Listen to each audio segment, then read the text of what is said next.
Welcome to Los Peleoneros Podcast Thingy Episode 3. I'm your host, Bobby, and I would like to start off by saying that all of us here hope that you are staying safe and healthy during this time of crisis. The coronavirus is no laughing matter, so practice social distancing, stay home as often as you can, and when you're out, protect yourselves from the spread. More importantly, stay mentally sharp by keeping your mind occupied with various activities, and please keep in touch with your friends and loved ones. Now in this episode, we blow things wide open with a discussion on everyone's favorite electric blue furball, Sonic the Hedgehog. Returning for this discussion is myself and James while our new... What is that? Is that City Escape from Sonic Adventure 2? Damn it, Mike! Now is not the time. Please turn that off. Thank you. Our new additions include Mike B, Ben, and Carlos. As you can tell, Mike B is a huge Sonic fan, which is why we invite him onto the show. We will live to regret that decision. Much of Sega's media history regarding Sonic is covered here. We're talking about games, comics, animated series, and of course the Sonic the Hedgehog movie. So sit back, relax, and enjoy the show. Or, get enraged. I guess that depends on how big a Sonic fan you are and how much you think we got wrong. Because it's probably a lot. We're not. Maybe we're perfect. Only one way to find out. I'll be back at the end of the show.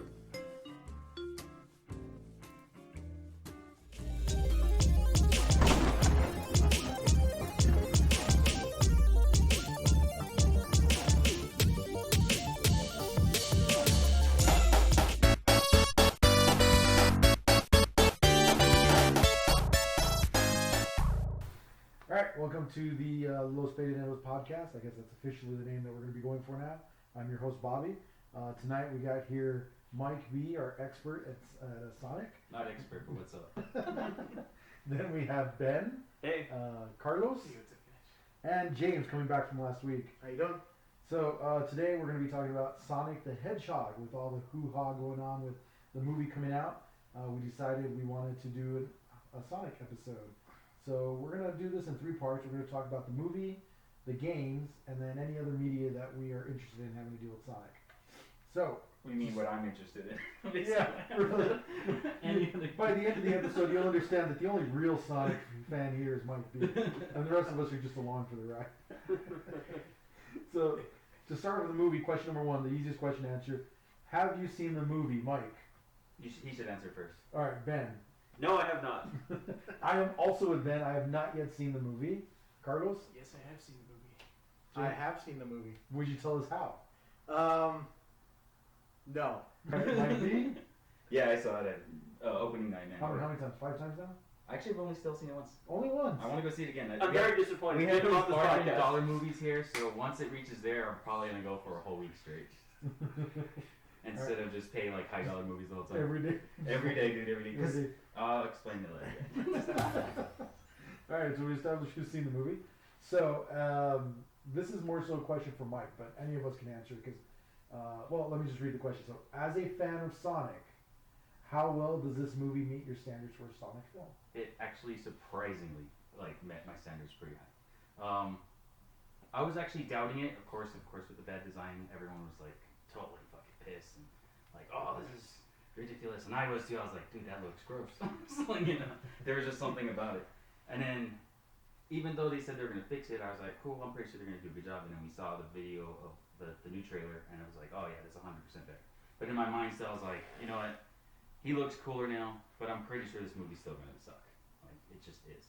And then when I finally went to go see it, I'm gonna try to just do it without any spoilers, but it has a very huge nostalgia fix, I guess, if you're like a Sonic fan. Like, you're gonna be like, oh, that and this and that.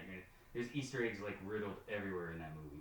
So that's why I also want to go see it again multiple times a day, because supposedly there's like a ton that you can't, like flashing on the screen so fast that I want to go back and watch and catch it all. See, as a fan of Sega games in general, especially Yakuza, the only thing I've been hearing about is in the very intro where they do the Sega thing, there's a picture of Kazuma Kiryu from Yakuza, and everyone who's a Yakuza fanboy is going nuts over that, and they don't care about the rest of the song.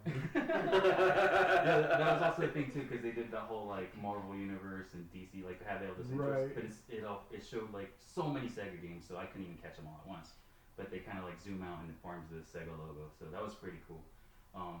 Also, like story-wise, it's of course doing its own origin story thing, which surprisingly is really good. And plus, you also have to look at it as my expectation. If I'm like a 33-year-old boy that likes Sonic, you know. So I was like, okay, I have expectations of what I want it to be, and of course, I'm sometimes used to like a little bit darker side of Sonic too that can happen. But this is literally 100% made for a family film or kids' family film. And then when you realize that's what it is and that's what it's doing, you start to realize it's a good movie in that sense. I'm not saying it's like a great movie or greatest movie of all time or anything like that. Nothing close to that. But like what it's meant to be, it does a really good job at doing that. Well, you give yourself that knock about being a 33-year-old boy who likes this. I'm a 38-year-old boy who enjoys watching Japanese men take their clothes off and fight to the death. Yeah. And I mean, if that's wrong, I don't want to be right. Yeah. So you mentioned his origin. You told us earlier about his true origins from the original Sonic game. Can you add that? Just so we have it in here. Oh, okay, so like the original Genesis came out with, it had a certain run of the Genesis came with. Of course, they have Sonic. Most of them always did. And then some of them had. It's like it was a little comic of Sonic the Hedgehog, and it was like his origin story. It's not like a comic. It's like those newspaper old comic flyer kind of thing. And it's originally the original origin story is like Sonic's a brown hedgehog and he's helping Dr. Ivo Robotnik with an experiment and he's running on a treadmill. And then the whole thing goes haywire and it like makes an explosion and during that process Sonic breaks the sound barrier, changes his from brown to blue, and then the whole incident causes like Robotnik to go crazy and that's why he becomes like a mad scientist wanting to rule the world now all of a sudden. And then he hates Sonic all of a sudden. So now you guys know that Sonic was actually brown. He wasn't blue to begin with. He was brown to start with. But like that's also not canon. They never keep that around. The story of Sonic has always changed. They're never consistent with any of that kind of Because his origins changed over the years, right? Like they never have like one origin. Most of the time is now they never bring it up. They kind of don't bring it up. Okay, so the origins in games at least. In games they don't bring it up. Okay. Yeah. Which is pretty much the canon stuff anyway. You have to suspend disbelief that a blue hedgehog now exists. Yeah. And see, I think that's a huge like missed opportunity. I mean, that sounds like a great like origin story to tell. Like it probably would have worked great for this movie. Yeah, and I agree because when you told us that, I was blown. I was like, that's a really thought out, pretty well thought out origin story where it gives a reason for Robotnik and Sonic to be going against each other, and it kind of creates that drama of them having been friends. Yeah. So it's really cool. But of course, you never see any of that in the game. It's like especially because of the game in the early '90s where they didn't spend a lot of time telling stories in the games. Yeah. And the biggest question: why is he blue? well, we've now answered that question. So the biggest question is now like. No, that was the biggest His question. mother was a hedgehog and his father was a Smurf. All right. So Carlos and James, you guys watch movies now.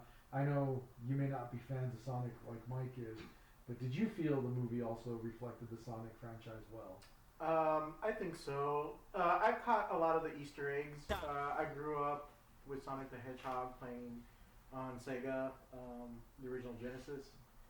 And I caught a lot of the Easter eggs in there, so I really appreciated that. The writers, they knew the character, and they implemented a lot of the things that the character is. So I can really, really appreciate that kind of thing in the movie. I also feel that because it is a kids movie, you know, they do have to throw in like a lesson to be learned, and there is a lesson on friendship and including somebody different into your friend circle. You gotta floss. Yeah. Important to floss. But we mean flossing your teeth. They make that very clear in the movie. Yeah. It's riddled with what is it called? Sponsorships or whatever? Yes. We can get a little more in depth into that into the movie, but It's as like far flossing as with Crest toothbrush and all yeah, that. as far as the focus on Sonic the Hedgehog, Dr. Robotnik, it felt natural. The adversary between the two of them. The origin story. Again, you have to kind of suspend disbelief here and accept the fact that you have a blue hedgehog from another planet here on Earth. But other than that, I was pleasantly surprised. It's not my kind of movie, but I appreciate what it was and the care that the writers took in introducing little Easter eggs, and they were actually very careful on how they wrote the character. So that's something I really do appreciate. Cool. What about you, Carlos? As far as the movies, it's a retelling in a sense. It's a combination of both a retelling and classic, all mixed into one little, combination. You see Sonic going through his stage, and I'm not spoiling too much. He comes from another realm, basically. He had no choice. But without getting too into detail, he does find himself, evolving. He makes his own world. He left behind, pretty much makes Earth into his own little world. He has to adapt certain names, certain features, the way he can communicate. In a sense, he's just a kid trying to grow up. So it's like a coming of age story for Yeah. Sonic. That's one of the things I see people say, like they were saying it doesn't really capture like Sonic as his character was in the video games. And since me being a Sonic fan, this is my opinion too, I guess, but they do have the moments you could see his attitude come out, or how he makes jokes or snarky remarks, or he could like do stuff like, and it's like that shows through. But then it has that whole thing of him being like socially awkward because he doesn't have friends. Sorry if I'm spoiling a little bit of it, but that's what people were complaining about, and I was like, and then Carlos is right, and you're saying like that coming of age, like, so this is him even younger than what you're supposed to see or know in the video games.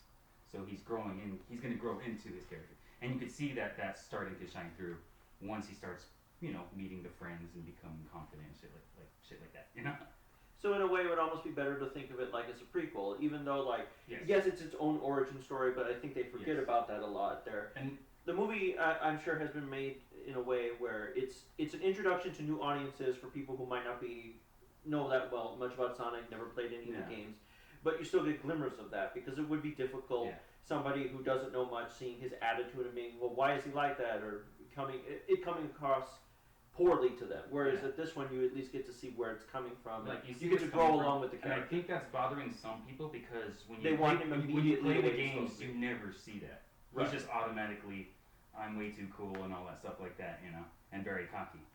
And this one, it's like you can see he's gonna probably grow into that. That's cool. I actually like that concept. that actually then, makes me want to go watch it more. One more thing to that I kind of noticed, or what's really cool, is the movie actually, if you like a lot of different things from Sonic, it takes from you could see what gets taken from the comics, what gets taken from the games, and from different stuff or aspects of Sonic. It's mixed together pretty well. So they use the media world of Sonic rather Yeah. than just leaving themselves Yeah. to the game world. Yeah. And that's why I say that the writers wrote this movie, took care into the character. They didn't just say that, okay, this is a blue hedgehog, Yeah. this is Sonic, have fun with it. No, they actually did their research. They knew who the character was, and I think they did it really, really well. It's a huge nostalgia trip, and also what it feels like, it feels just like a big tease for the sequel. Because then you're getting ideas of are they going to show this now? And if they ever do or get any part two, it's like, oh, now I'm looking forward to seeing.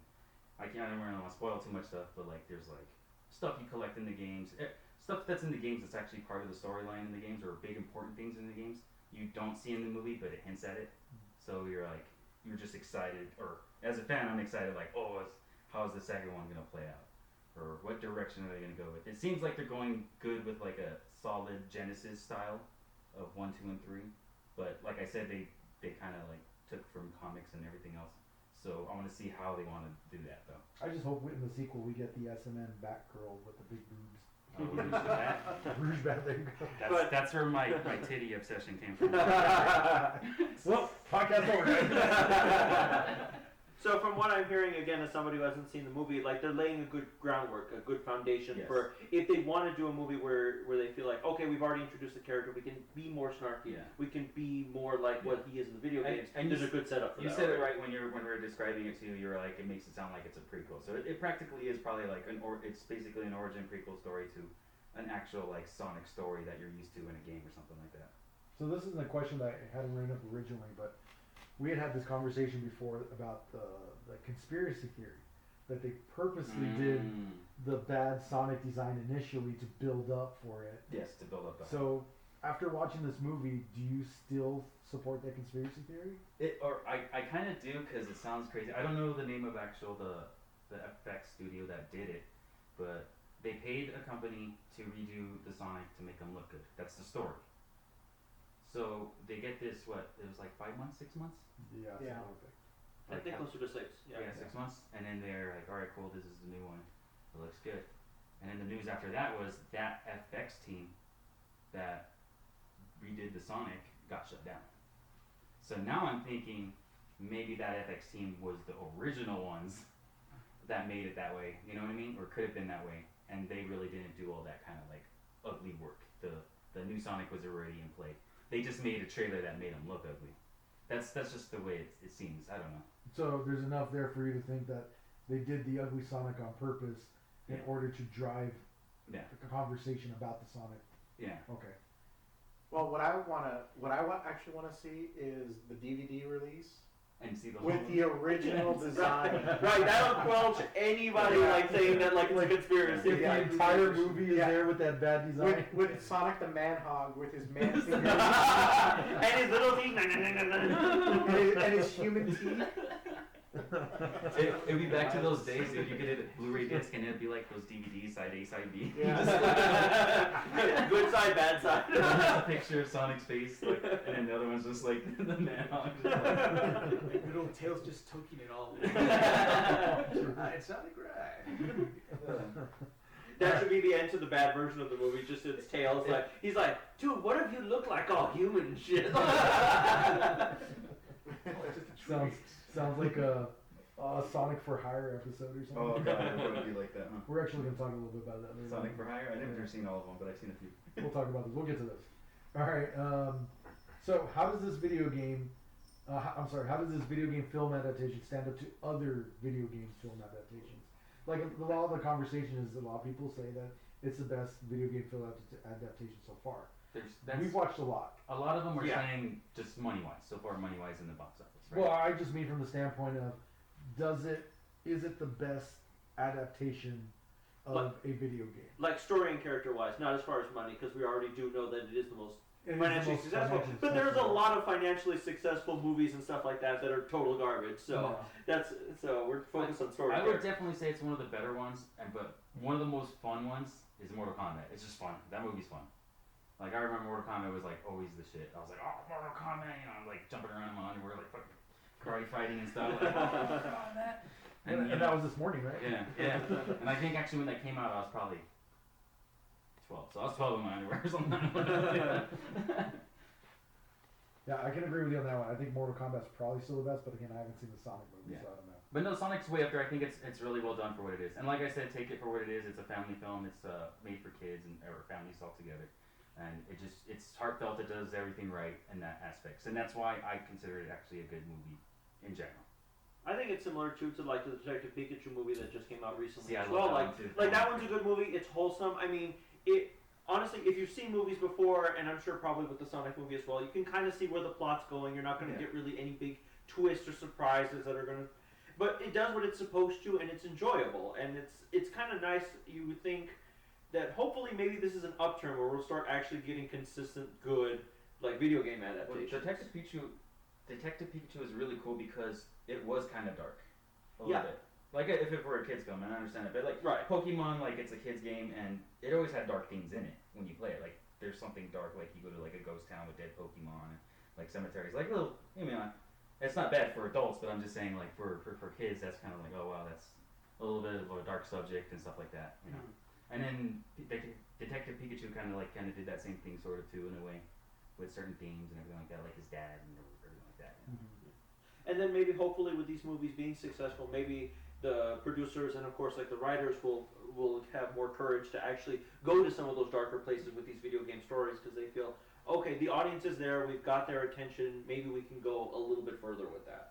Yeah, and I think this is a conversation that we could do for another podcast because there's a whole lot we could talk about in regards to video game adaptations. Oh, of course. Because, I mean, we remember the days of being younger and having Super Mario Brothers and Double Dragon, and they were horrible video game That's all we got. adaptations. The diamond in the rough was Mortal Kombat, but now more recently, even though movies like Assassin's Creed and Tomb Raider weren't great, they weren't terrible either. They're visually entertaining for like action. Right, but they were still mediocre movies. Yeah. And now these last two movies with the Pokemon, Detective Pikachu and Sonic, we now have seen a vast improvement. Yeah. So hopefully it'll come out. Of course, there's also the other debate is it even worth turning these video games into movies, because maybe the video game media is much more meaningful than movies. But again, we can talk about that for another podcast. James, Carlos, did you guys have anything to add to this round? Well, as far as Sonic is concerned, putting a story to him, because when we think about modern day video games, we also think about the stories that they tell, right? Sonic really didn't establish much of a story when it first came out. It was always get from point A to point B 3 times, and then fight the boss. Yeah. Right. Robotnik's taking over everything. Yeah, the only thing that you really understood was that Dr. Robotnik was capturing all your little furry friends and you needed to go save them. Right? You really didn't understand Dr. Robotnik's, his motivations for doing what he was doing. You didn't really understand Sonic's motivations for doing what he was doing. But in this, the movie actually brings out a little bit more motivation for the character.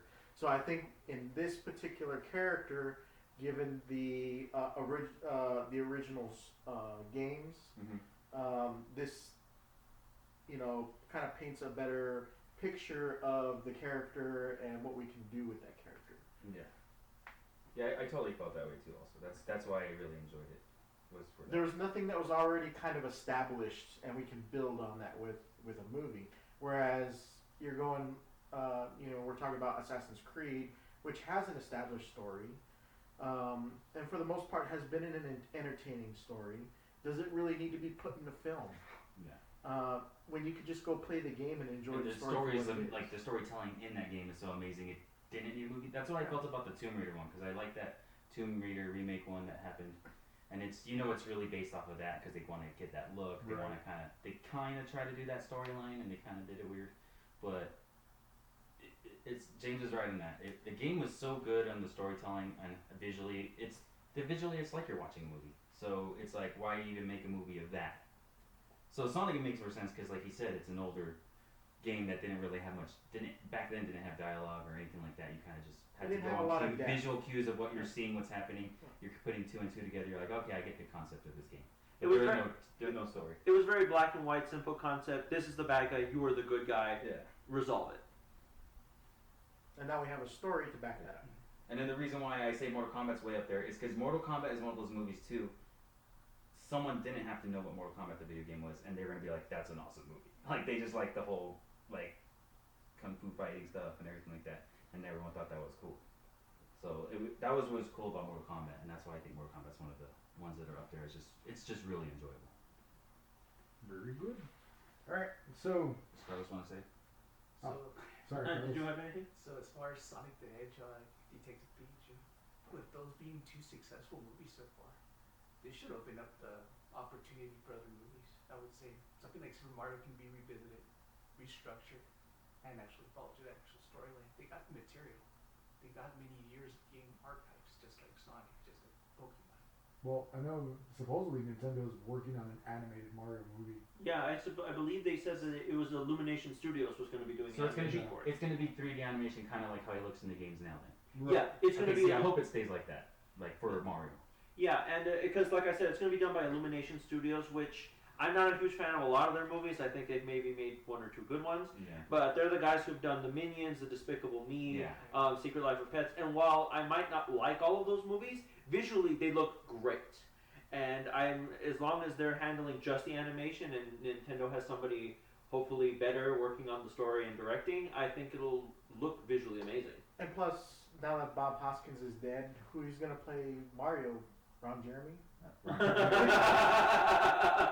He'll be laying some pipe. When Carlos said that, I was going to ask Carlos, since you were saying that you think they should go for it and open up the cinematic world for video games, what would you want to see next? There's a lot of games out. I mean, a lot of adaptations I would like to see. They're already done. Like if you had to pick one next, what would you want? I would say Mega Man. Mega Man? Mega Man. See, would that one be the same? Like he has a distinct cartoon look. Should he stay cartoonish, like the way Sonic is kind of 3D animated, or should it actually get an actor? You know what? I always let the artist do what the artist does. Right. Right. So whoever's going to be assigned to that, let the artist do what they need to do to create the character. So I've always backed up the artist on those kinds of Yeah. things. Yeah, and Understand just that, what- but like for you, what do you think would be visually more appealing? I think Probably okay, agree. so. Like those old games that came out, especially the 8-bit games. Part of the reason the characters' looks were so exaggerated is so it was easy to tell them apart. Yeah. Like you could say, see, they have these things. That's why they had the big head, big arms, things like that. And so, as much as I would like to see Mega Man in a live action, a la, let's say, RoboCop style, Yeah. I don't know if it would work. But I could totally go with an animated version. I mean, animation. So looks kind of like the good nostalgia nowadays. looks in Smash Bros. Now or something.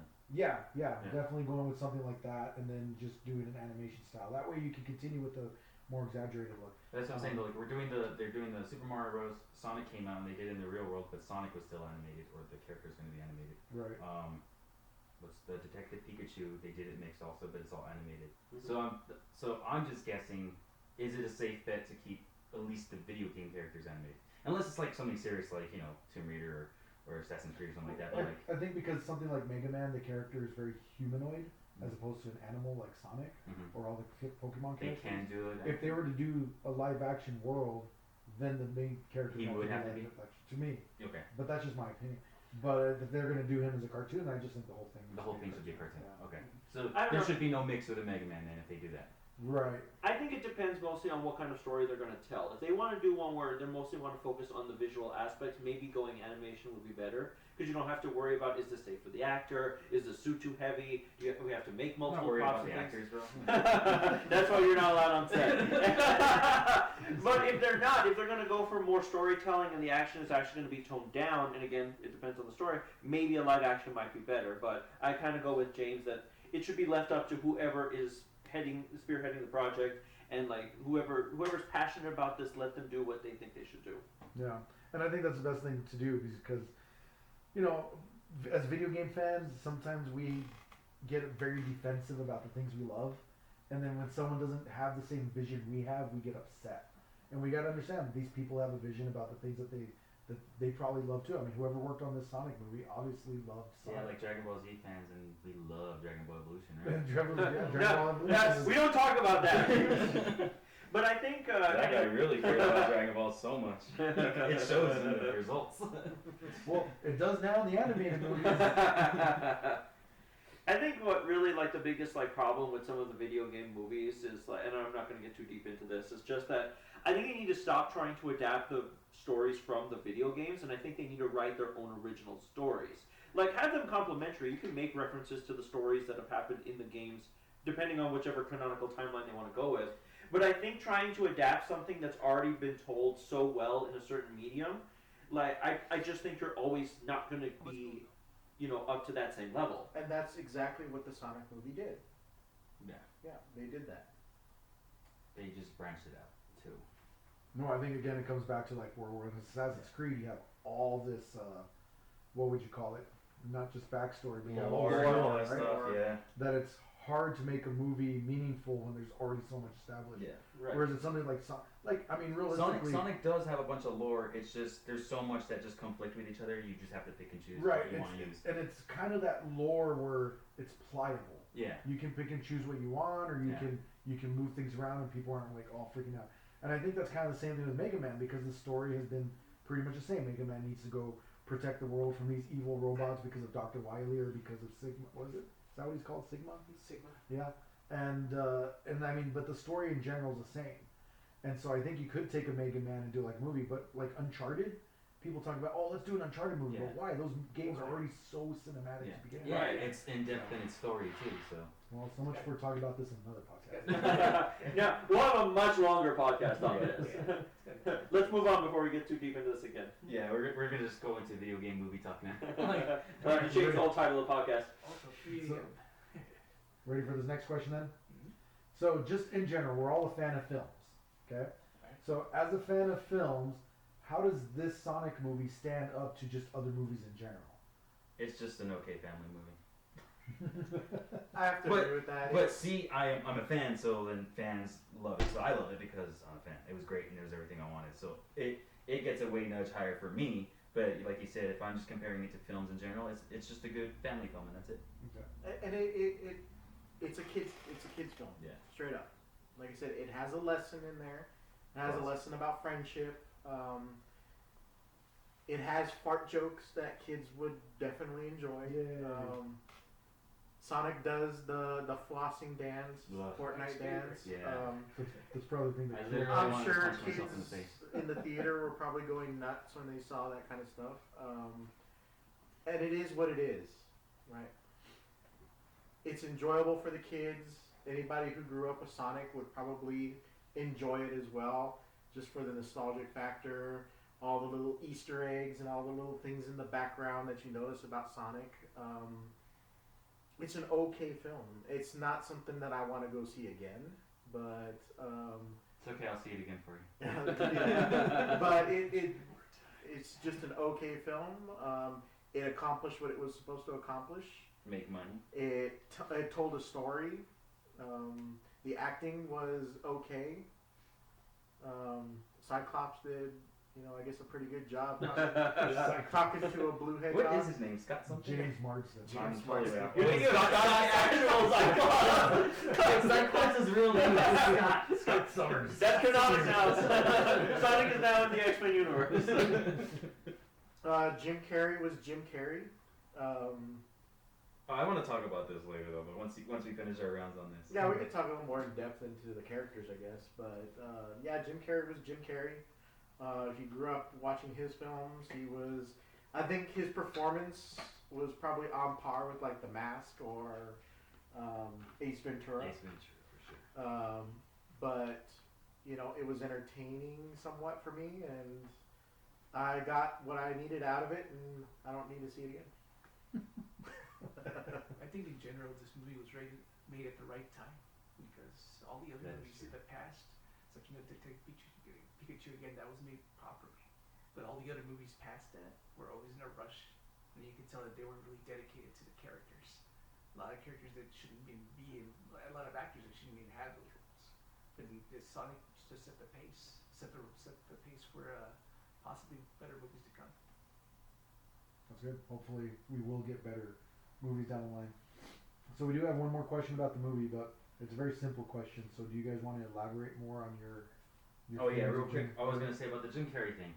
So everywhere was just saying like Jim Carrey's amazing as Robotnik, and I actually disagreed. They're like, oh, that's the best thing on the movie, and I was like, he was good. I'm not saying he was bad or anything like that. Is his character flip, and James was saying it, is like it's classic Jim Carrey where he's like Ace Ventura. So it's one of those things where I guess I'm nitpicking as a fan. So Robotnik, if anybody's played like the games in the story, I'm like, he's not really like that. Because, I mean, like, he's never danced around, act all wacky and crazy. He's just Jim Carrey being Jim Carrey, and that's why I was disappointed. What was good, though, is there are moments where he is trying to be, like, wise and sarcastic, and he's not being crazy and wacky. That, you could see, I see him as Robotnik, and it's like, oh, that's really cool. I was like, dude, he's doing awesome. And then he just goes into an Ace Ventura rant, and I'm like, yeah, this sucks. Like, yeah. Well, hopefully that again, like what you were saying with Sonic, doesn't have this full attitude yet. Hopefully, maybe that's kind of like the little stepping stones. Maybe Erica the was sequel, telling me it that will too. be She's more like, serious what if Robotnik's gonna change by then too, where he's gonna become? I don't know. It's weird, but like, if he's just gonna get rid of his craziness, I guess I don't know. You think it would have been better if Jim Carrey had portrayed like an original villain, and then that way they could have introduced Robotnik later? No, I think I really do think he is a good fit when I see him on certain scenes. But I'm like what James was saying earlier, like it's Ace Ventura style moments where he just flips out and acts like Ace Ventura or The Mask or something like that. That I didn't like. I didn't like that for Robotnik. I'm not saying it wasn't funny. It still was enjoyable for the movie. It's like like it's Jim Carrey being funny. But like as a fit for Robotnik, that kind of like I was like, nah, that's not that great. So there are moments where it fits like he's Robotnik, but then others where he's just doing. Because I don't know if laughs. you've seen the trailer too, where he's like confidence. That's what a fool's or blind for what is I think an arrogant man's like I forgot what it says. I totally don't remember what he says. But he just says like a serious line, and the serious line he plays it off really well. But again, we're also trying to put depth into a character that in the games really didn't have that much depth. I mean, he eventually did. Eventually, yeah. Yeah. I mean, we could talk about later on the later Yeah. Sonic games where he had more depth. Yeah, we'll get to More this. depth Yeah. to him, but And again, hopefully any future film will also add that depth to all of the characters, hopefully. but I understood Dr. Robotnik's motivation for things in that movie. Yeah. Okay, I understood that. He's a power-hungry megalomaniac. Yeah. Okay, I understood that the reason why he's after Sonic. Yeah. Okay. Wait, see, that's all That was great. very clear That's and all very great. well I like written. that. So I understood his character. As far as like the wackiness, craziness. Yeah. No, Again, that was my pet peeve about this it. is a child's movie, Yeah. and this is what the kids like. They like they like to be stimulated, and Jim Carrey is a very stimulating man. Yeah. So I think it was a good fit. Can we get a take of that again, James? I'm sorry, that was very stimulating. I don't find it particularly stimulating. That's a wording podcast all in itself. Or was it phrasing? You're freezing. Yeah, so basically he's appealing to the audience, basically. And yeah, to me, he reminded me more of Cable Guy. He was bringing back that dark side, but yet it was still a little bit, like you guys said, Jim Carrey, Ace Ventura. But he still is, at least he's being Jim Carrey as opposed to the woken Jim Carrey we've seen the last couple of years where he could have maybe made the role a bit worse. So he did a good job, at least to maintain that composure. Yeah, but later on we're going to probably see something more out of him. But I liked it. And that was the thing when I heard him saying like it's Jim Carrey be Robotnik, I'm like, hell yeah, dude, this guy could do it. This guy could do like I've seen the range of we've seen all the movies he's been in like Yep. serious drama, comedy of course, and like so I was like I know he could definitely pull it off. But I guess their idea of what Robotnik they wanted was not really what I was envisioning in my head when I heard Jim Carrey. Right. You Yeah, know? but part of it too is like you said, they're going very much seems like they went down a family style movie. Yeah. Which is probably why they had some of that caricature acting that he's really good at. Yeah.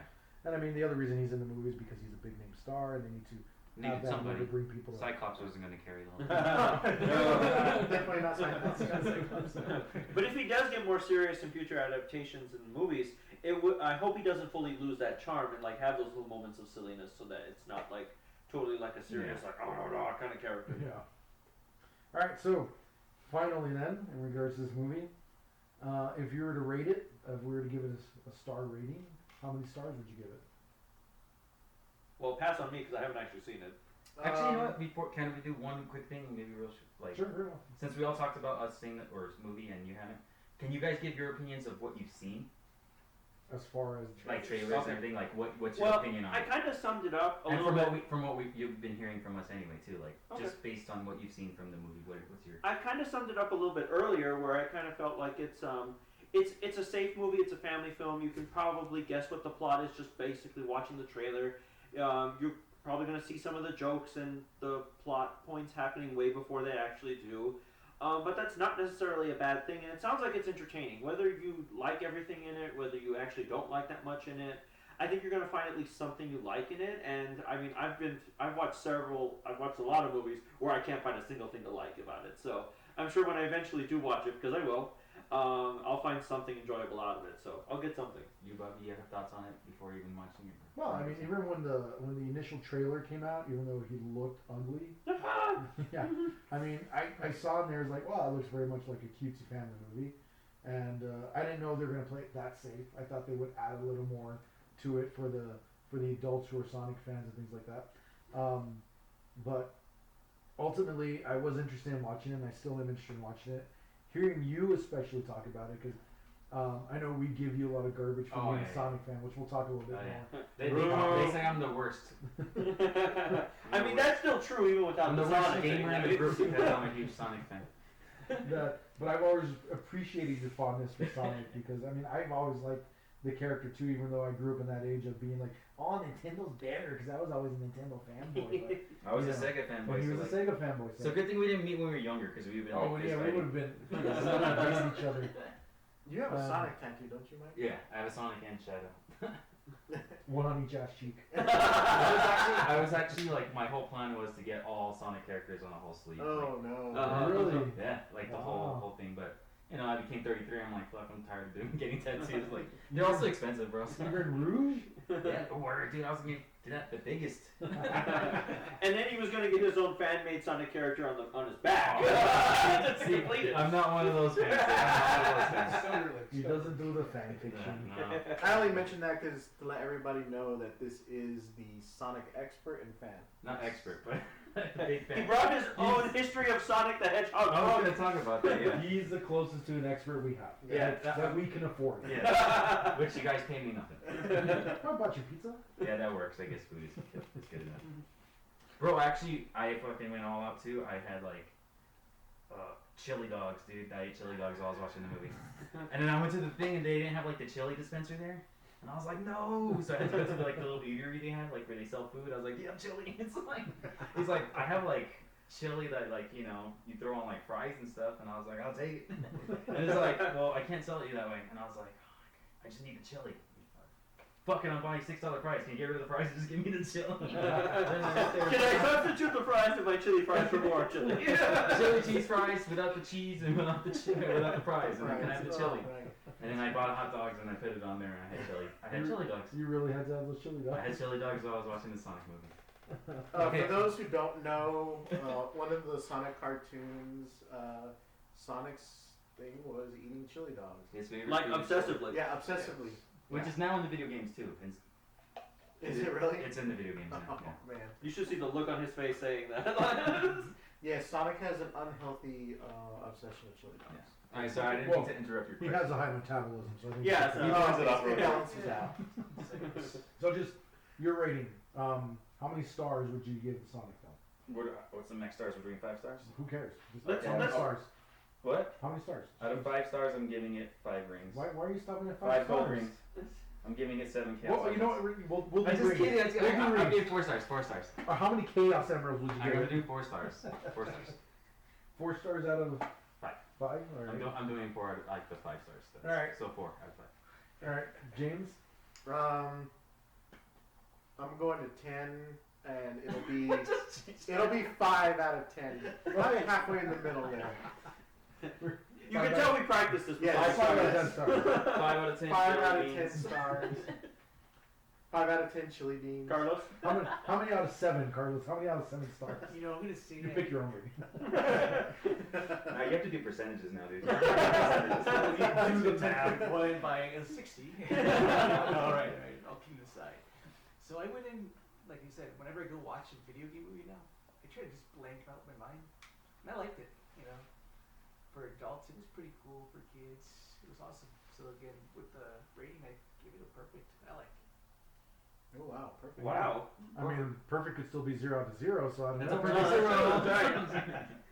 No, but that was a good. You'd definitely watch it again. Yeah, why not? Nah, Cool, I man. had fun, Very good. especially.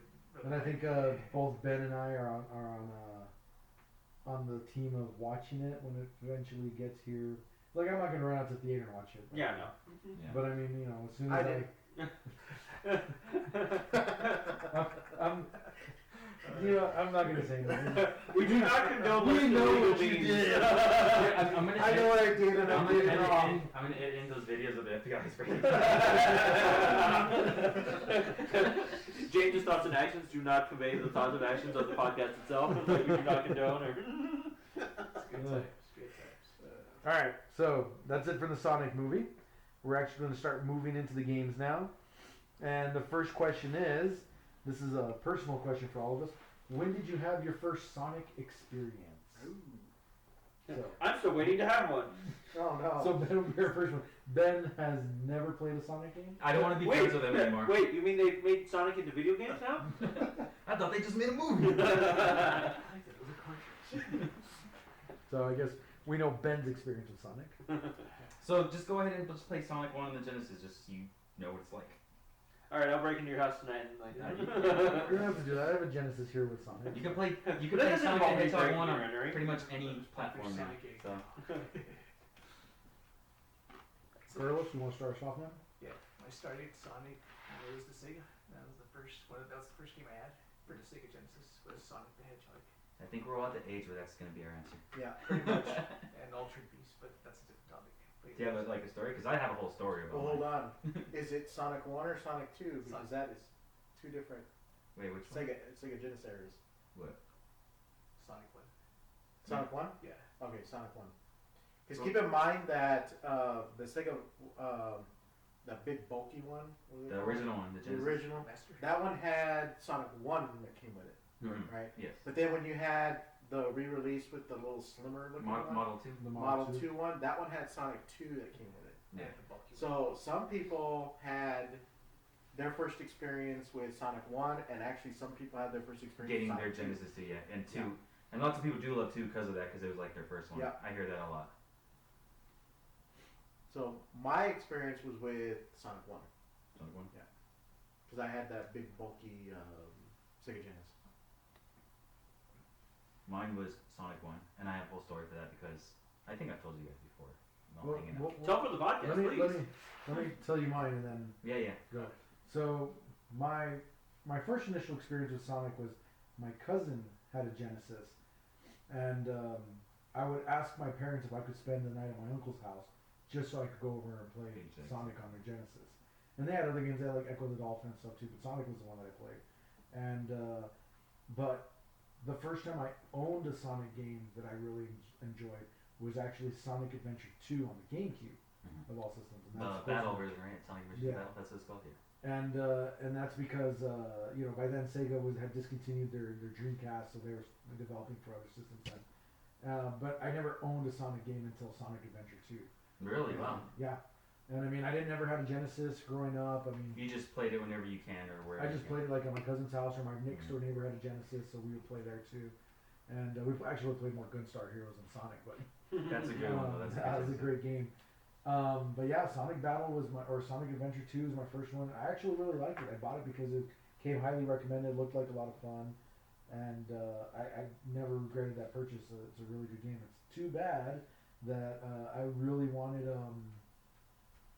I think it was Eternal Darkness. So I traded it in with a couple other GameCube games that I wasn't playing anymore. So I don't have that copy anymore, but yeah, it still sticks with me. Oh yeah, mine was. I didn't have any home console during this time. I just remember going to the arcade sometimes whenever we would go out. The only system I ever tried before that was the Nintendo, because one of my cousins had it, and I briefly see them play Mega Man. So me, I didn't really have a care for video games back then. Just arcade games whenever I go, and then seeing my cousins play Nintendo. And then one Christmas, my dad I didn't know what a Genesis was. I wasn't any aware of like console systems besides the Nintendo. And then just Christmas, he's like, "Oh, here's this," and I was like, "A Sega Genesis, what's this?" So then he sets it up, and then like, of course, the only game it came with was Sonic the Hedgehog. Put it in, I run to the corner, die from the first bad nick in there, and then I was just like, "Oh my god, I am gonna play video games for the rest of my life." That was a decision. Yeah, I was at my play video games for the rest of my life. point. Yeah. This is my career. So that's now. why I'm a huge Sonic fan, and plus, it's the exact reason why I just play games, too much, more than I should. You heard it here. That is how a Sonic fan is Yeah. born. Or at least made. And then when I got older as a teenager, my dad's like, "Why are you wasting your time on those video games?" I was like, "It's not my fault." Sonic never won. I blame you, Dad. But no, it's still one of the coolest gifts ever. So I always thank him for getting me that. So yeah, I mean, it's kind of a way maybe who I am on like at least loving games and like learning life lessons through games too for storytellings and stuff like that. So yeah, it kind of made me a gamer. It's just that experience. So it's pretty cool. It's a good story, man. Shows why you have a love for that game so much, Yeah. or that series in general. So don't make fun of me anymore. Oh no! That's where we continue. That's where we draw the line. All right, so I guess in a way you already shared your favorite Sonic memory, because the next question is, what is your favorite Sonic related memory? Oh no, that's not my Ooh, favorite. That's not your favorite. No, that's just memory. me. All right, so Ben, I don't know if you can really answer this question. Then, Can it be doing this podcast right now? That's an acceptable answer. I actually have a good one. So my dad was a news reporter, and he actually got sent to cover a story on video games. And I don't remember the details on this because I was still very young. But he came back and he was telling me about. He knew we had a Sega Genesis, and he knew that I played Sonic the Hedgehog. And this was the time where Sonic 3 had just been announced. It hadn't come out yet, but it had just been announced. And he actually just did a little snippet of this new game that everybody wanted, which was Sonic 3. or something that everybody was anticipating. And he got to they're handing out to the press all these little packets and stuff, and in that packet was a lapel pin, and it was Sonic 3. So it was the original cover of Sonic 3, but the pin itself was a number 3, and inside of it was the cover of Sonic 3, the game. But Right. was it able to fit the whole cover on it, or is it kind of like? I mean, yeah, pretty much. So it had Sonic up in the front with his 3 fingers going 3, and in the back was Dr. Robotnik and his. So it at least caught the main. Yeah, it caught the main. And in the background behind him was the palm trees with Dr. Robotnik in that flame throwing robot that he was riding in on that first stage. Yeah. So he actually had, it was a pin, and it was only about, maybe, I'm holding up my fingers, but maybe about 1 inch tall, and I actually still have it to this day. It's kind of faded to a yellowish color, but back in the day it was very, very bright with all the vibrant colors and everything like that. And he gave that to me as when he came back from that trip, which I actually enjoyed, and I still have it. That's really. Now, That's what pretty he was cool. like, son, I want you to have this. He was like, nah, take this shit. I don't want it. What's this thing in my pocket? Here, you have it. I thought it was lit. That's cool, man. You should take a picture of that and send it to me so we can. Yeah. Yeah. That'd be cool. Carlos, what about you? A quick memory really was as a younger kid, the only game I had was Sonic, but on the Genesis, most of my stuff was just either going to Amigo Video for rentals or even Blockbuster Video. So doing so at Blockbuster, I rented Part 2, beat that game a couple of times, and they had a tournament. It's like, well, why not? I thought I was pretty good at it, right? Nah, man. I played it right, and I thought I was doing pretty good. This guy was burning me in seconds. Like, all right, you're out of the tournament. I was like, all right. Reality hit hard for Carlos that day. Carlos grew 10 years that day. So I rented the game again and played it again. Played that again. Just give myself entertainment. A quick memory. That's all. That's good. All right, so my favorite Sonic memory. So I had this friend. I lived in a neighborhood, smaller, poorer neighborhood, and friend down the street. He had the Genesis, and so we went over. He invited me to go over, and he says, "Oh, I got this new game. You should come over and play." And I was like, "Yeah, cool." And so he took out Sonic and Knuckles, and like I hadn't seen Sonic and Knuckles before. I didn't know it was a thing, right? But he pops it in, and he goes, "Do you want to see something really cool?" I was like, "Yeah." So he breaks out Sonic 3. Mind blowing back in the day, dude. Yeah. Mind And blowing. he stacks it on top, and I was like, "What the fuck, man? What is going on? What are we doing?" And then that's when I learned about the stackable games, and of course, I to this day I've never played Sonic and Knuckles without Sonic 3 being attached to it. Yeah. So I don't know what the Sonic and Knuckles experience is by itself. It also works with Sonic 2. Oh, it also works with Sonic Yeah, 2? You get Okay. Knuckles is in Sonic 2 if you Yeah. put Sonic 2. Oh, okay. And so that, of course, for a kid, that was mind blowing because you're like, "Oh, we're putting 2 games together? The future is now. You could also put any Genesis game on top of it, and it gives you a random bonus stage to play. Really? Like the running the planets, it gives you a random one depending on what Nice. Genesis game you put. Yeah. Had no idea. Now I'm gonna have to run around both those copies and try it out. Holy shit! Yeah, so that's probably my favorite Sonic experience, just because of the mind blowingness Yeah. of stacking those 2 games. And what was I? I was only like 12 years old when I saw that. So, yeah.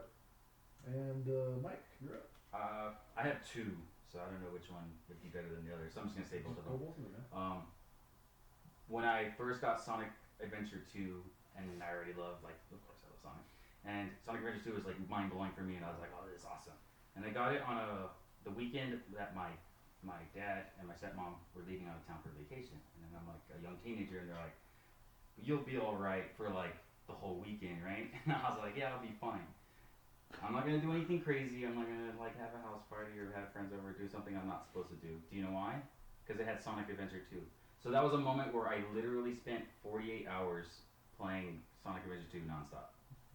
Like I stayed awake. I had to use the bathroom, ate and stuff like that. But I actually stayed awake and I was like exhausted. I just played that thing non-stop for like 2 days straight. So, And then- so you did the 24-hour Twitch stream before the 24-hour. It wasn't even 24. I was like playing for like I'm not saying the full 2 days, so I didn't make it 48 hours, but I was up for at least around 2 days, and during like that morning after, like dude, and I just remember whole another 12 hours passed, and I just woke up with my face on the controller, and the game was just Sonic's running into the corner because I just passed out, dude. Well, I know who I'm gonna call if I ever need like a charity live stream like guy. Yeah. So I just had fun doing that, and I remember that very well because I spent so much time just on that one game, and I enjoyed it. Before you jump into your next memory, this isn't Sonic related, but so when I spent the night at a friend's house around the same age, 11, 12 years old, we were trying to beat Mega Man. And I was the only one who could, so at the beginning of the Gutsman stage, there's these platforms at the beginning that are notoriously difficult to get through. Anything in Mega Man? Right. I hate And that I was the game. only I one. love it, but I hate it. I was the only one who had been able to get through it before, but I was spending the night and I was already falling asleep. He's like, Bobby, it's Gutsman. I need you to beat this part. And he's like, okay. So he gives me the controller and I start going, and I'm playing and my eyes are closing and they're droopy, and eventually I just kind of fall asleep, and then all of a sudden he starts nudging me again. He's like, Bobby. I'm like, you need to beat it, and I'm Mega Man just right there in the corner of the platform moving. I'm like, so the whole time for like 20 minutes he kept nudging me awake, trying to beat the beginning of Half this awake Gutsman Mega stage. Man challenge. And then my second biggest one is the moment I actually myself unlocked Hypersonic. And so, like, you brought it up right now with the cartridges. So Sonic 3 and Sonic and Knuckles, it goes on top. Now that makes it like the definitive game because it becomes one whole large game. Because once you beat Sonic 3, it'll automatically go into Sonic and Knuckles. Plus, it has more features because you can start with Knuckles at the beginning of 3 and go into Sonic and Knuckles, and it has a bridging arc. So I hated those bonus stages. If anybody's never played before, it's like a 3D, but it's like blue orbs and they turn to red, and then you can't touch the red ones or you lose the bonus stage. Right. And I was terrible at them. Like back in the day, I still am kind of terrible. I don't like them. But you have to do it to get Supersonic. So you have to do that 7 times, and you get the 7 Chaos Emeralds, and of course you get 50 rings, you jump, you become Supersonic. So with the cart on top of like Sonic 3, Sonic and Knuckles, what you have to do is get the 7 Chaos Emeralds before you get to the finishing of Sonic 3, and it'll take you to like a hidden emerald zone. So each emerald becomes a big giant emerald, and you go on each, and then you have to do 7 more bonus stages for each Chaos Emerald. And you have to complete those and beat them. And then that's how you get Hypersonic. And Hypersonic's the exact same thing. He just flashes more colors, and then when you double jump, he kills everything on the screen. Oh, shit. But it is such a fucking pain in the ass to do that. Like, it is a pain in the ass. I did it that one time. I was fucking ecstatic. Yes, I get to be Hypersonic. I got to do this. Good thing it had a memory card save, so it saves it. So, because I was like, I'm never going to do this again. I probably won't. I won't ever try to. If someone says, hey, you want to go unlock Hypersonic? It's like, no, go fuck yourself. I ain't going to do that. Like, no way. Do you still have that saved? No, I don't have a save. I don't even have the original cart I used to have. Oh, okay. Yeah. Let's take that. But it also, it's good. They have Supersonic, but in that one you could get Hyper Tails and Hyper Knuckles. Okay.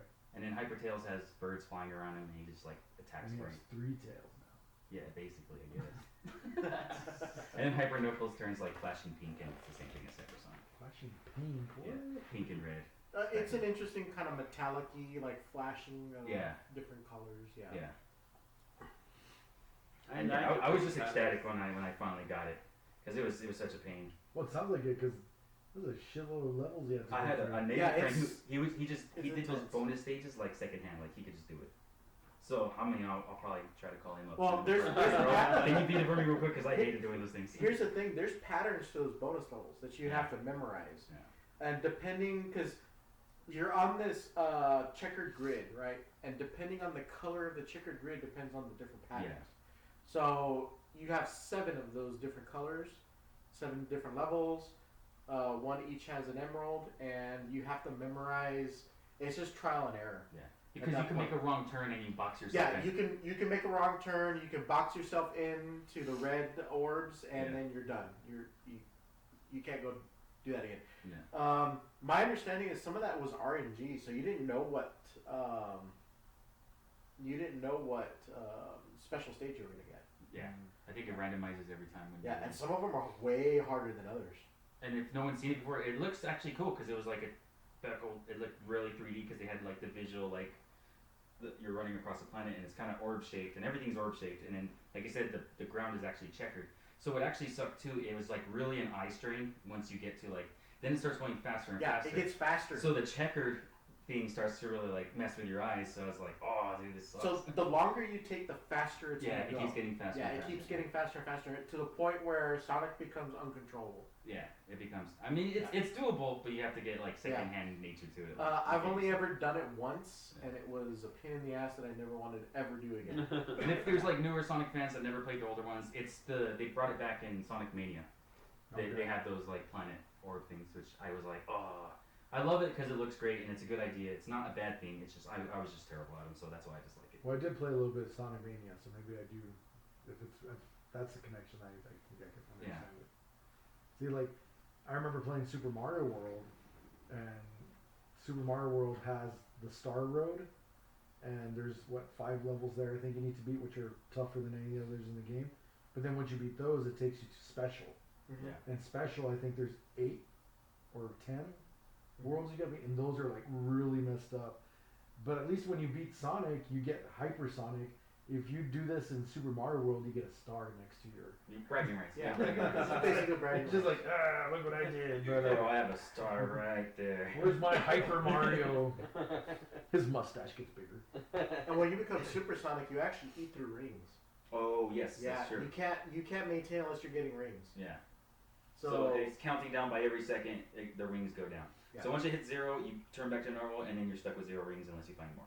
Okay. And then you can't go back to Supersonic or Hypersonic again once you get 50 and then you jump.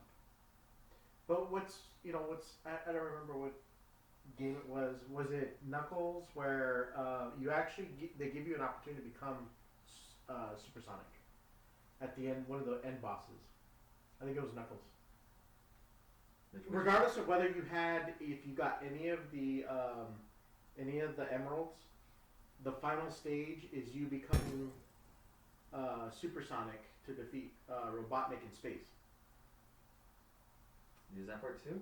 No, I do believe that is Knuckles. Sonic and Knuckles. Is it Sonic and Knuckles? No. Yes. Does it have to be with the cart for both of them? Nope. Nope. That's the original final boss for Sonic and Knuckles, I believe. I'm having a blank on that. Is it? Oh, because they're in space, right? Because they're in space. Yes. Yeah. You're right. I just had a brain fart. So, so at the end of Sonic and Knuckles, the final boss, you become Supersonic. Sonic. And you're flying through space, Okay. and there's asteroids. You're flying through space. Robotnik is actually firing missiles at you, and there's asteroids. So you have to actually avoid the asteroids and the missiles. Yeah. Right. And then like your button does like a dash now. Yeah, it'll do a dash and stuff like that. Yeah. And then your final boss on that is you fight Robotnik as Supersonic. Yeah. Regardless of whether you got any of the emeralds. Yeah, that's just how it is. Yeah, it's just how this is the boss fight. Which I always enjoyed. That has to be one of my favorite levels. There is a downside to like Supersonic and Hypersonic in those games because he is not invincible. The only thing that will still kill him is falling to your death, and he becomes so fast that it's kind of like a difficult thing. So you still want to.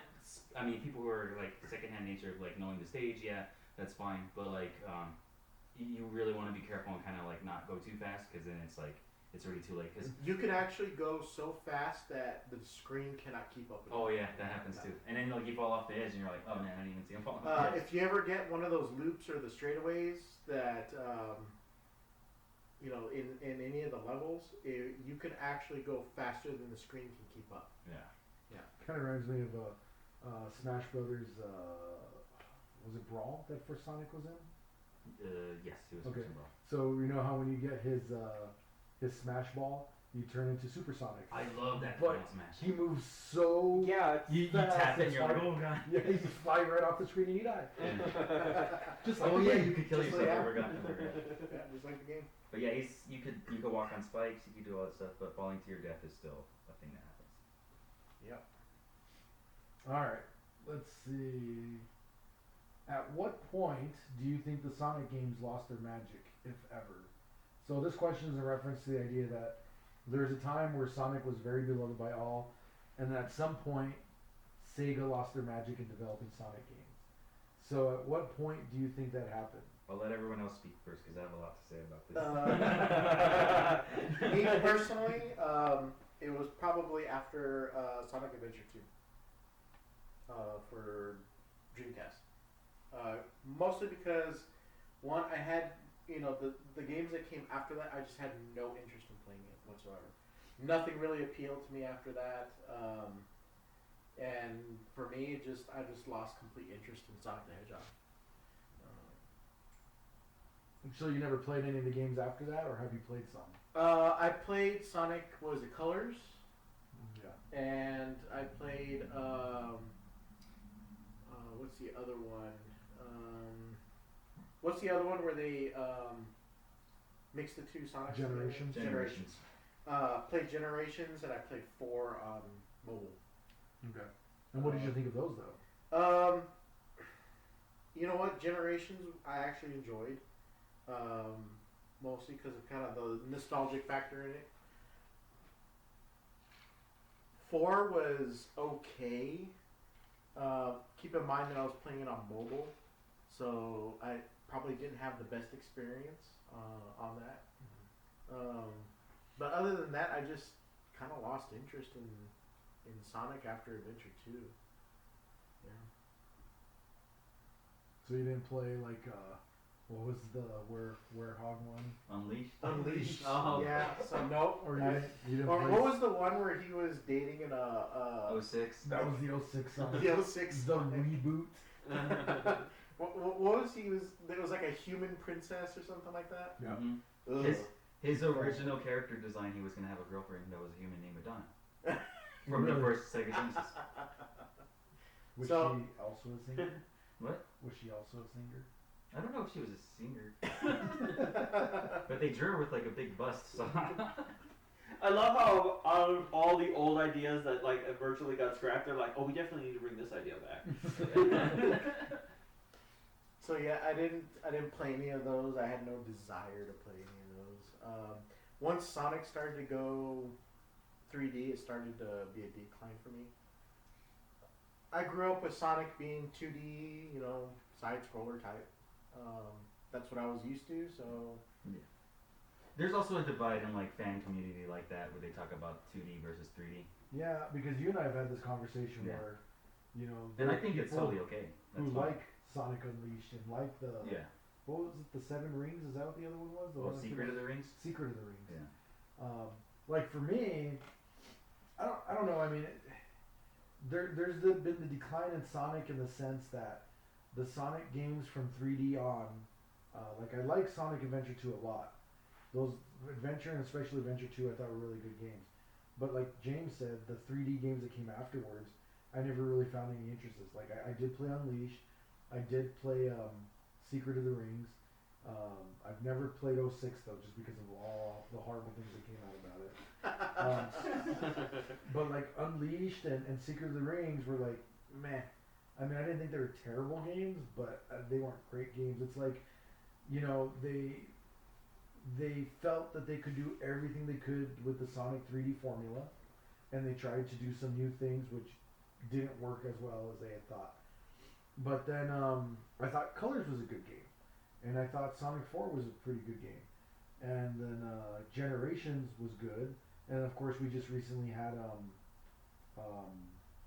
what was the most recent Sonic? Forces. Not Forces. Mania?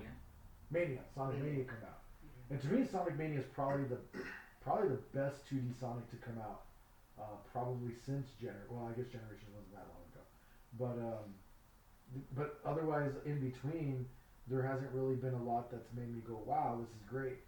But it's funny, like Sonic has some of the biggest fans, but in some cases, those splits in that fan group Yeah. are what's causing the problems for Sonic. Yes. Because there are too many fans that are dedicated to one version of Sonic. Yes. Because he's changed so much over the years. Yes. And so I'm going to let you take over here. Or Carlos, you got anything to add to this?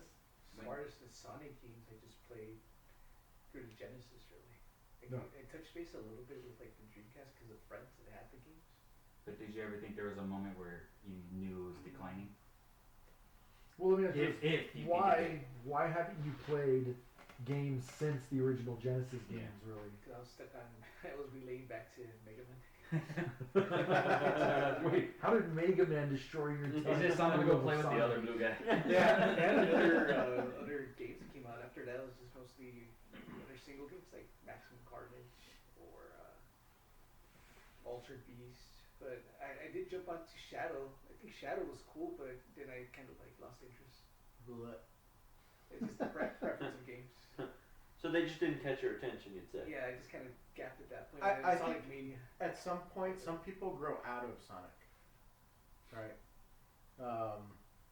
But I guess I'm wondering why, because, like, in a way, Sonic hasn't changed, and, like, you could argue that neither has Mario, and yet that character in his games Still has a have very almost always been great. I mean, it Their helps that, quality of gaming of what I've seen is like they've always kept to whatever the roots of whatever Mario was. They never changed how it.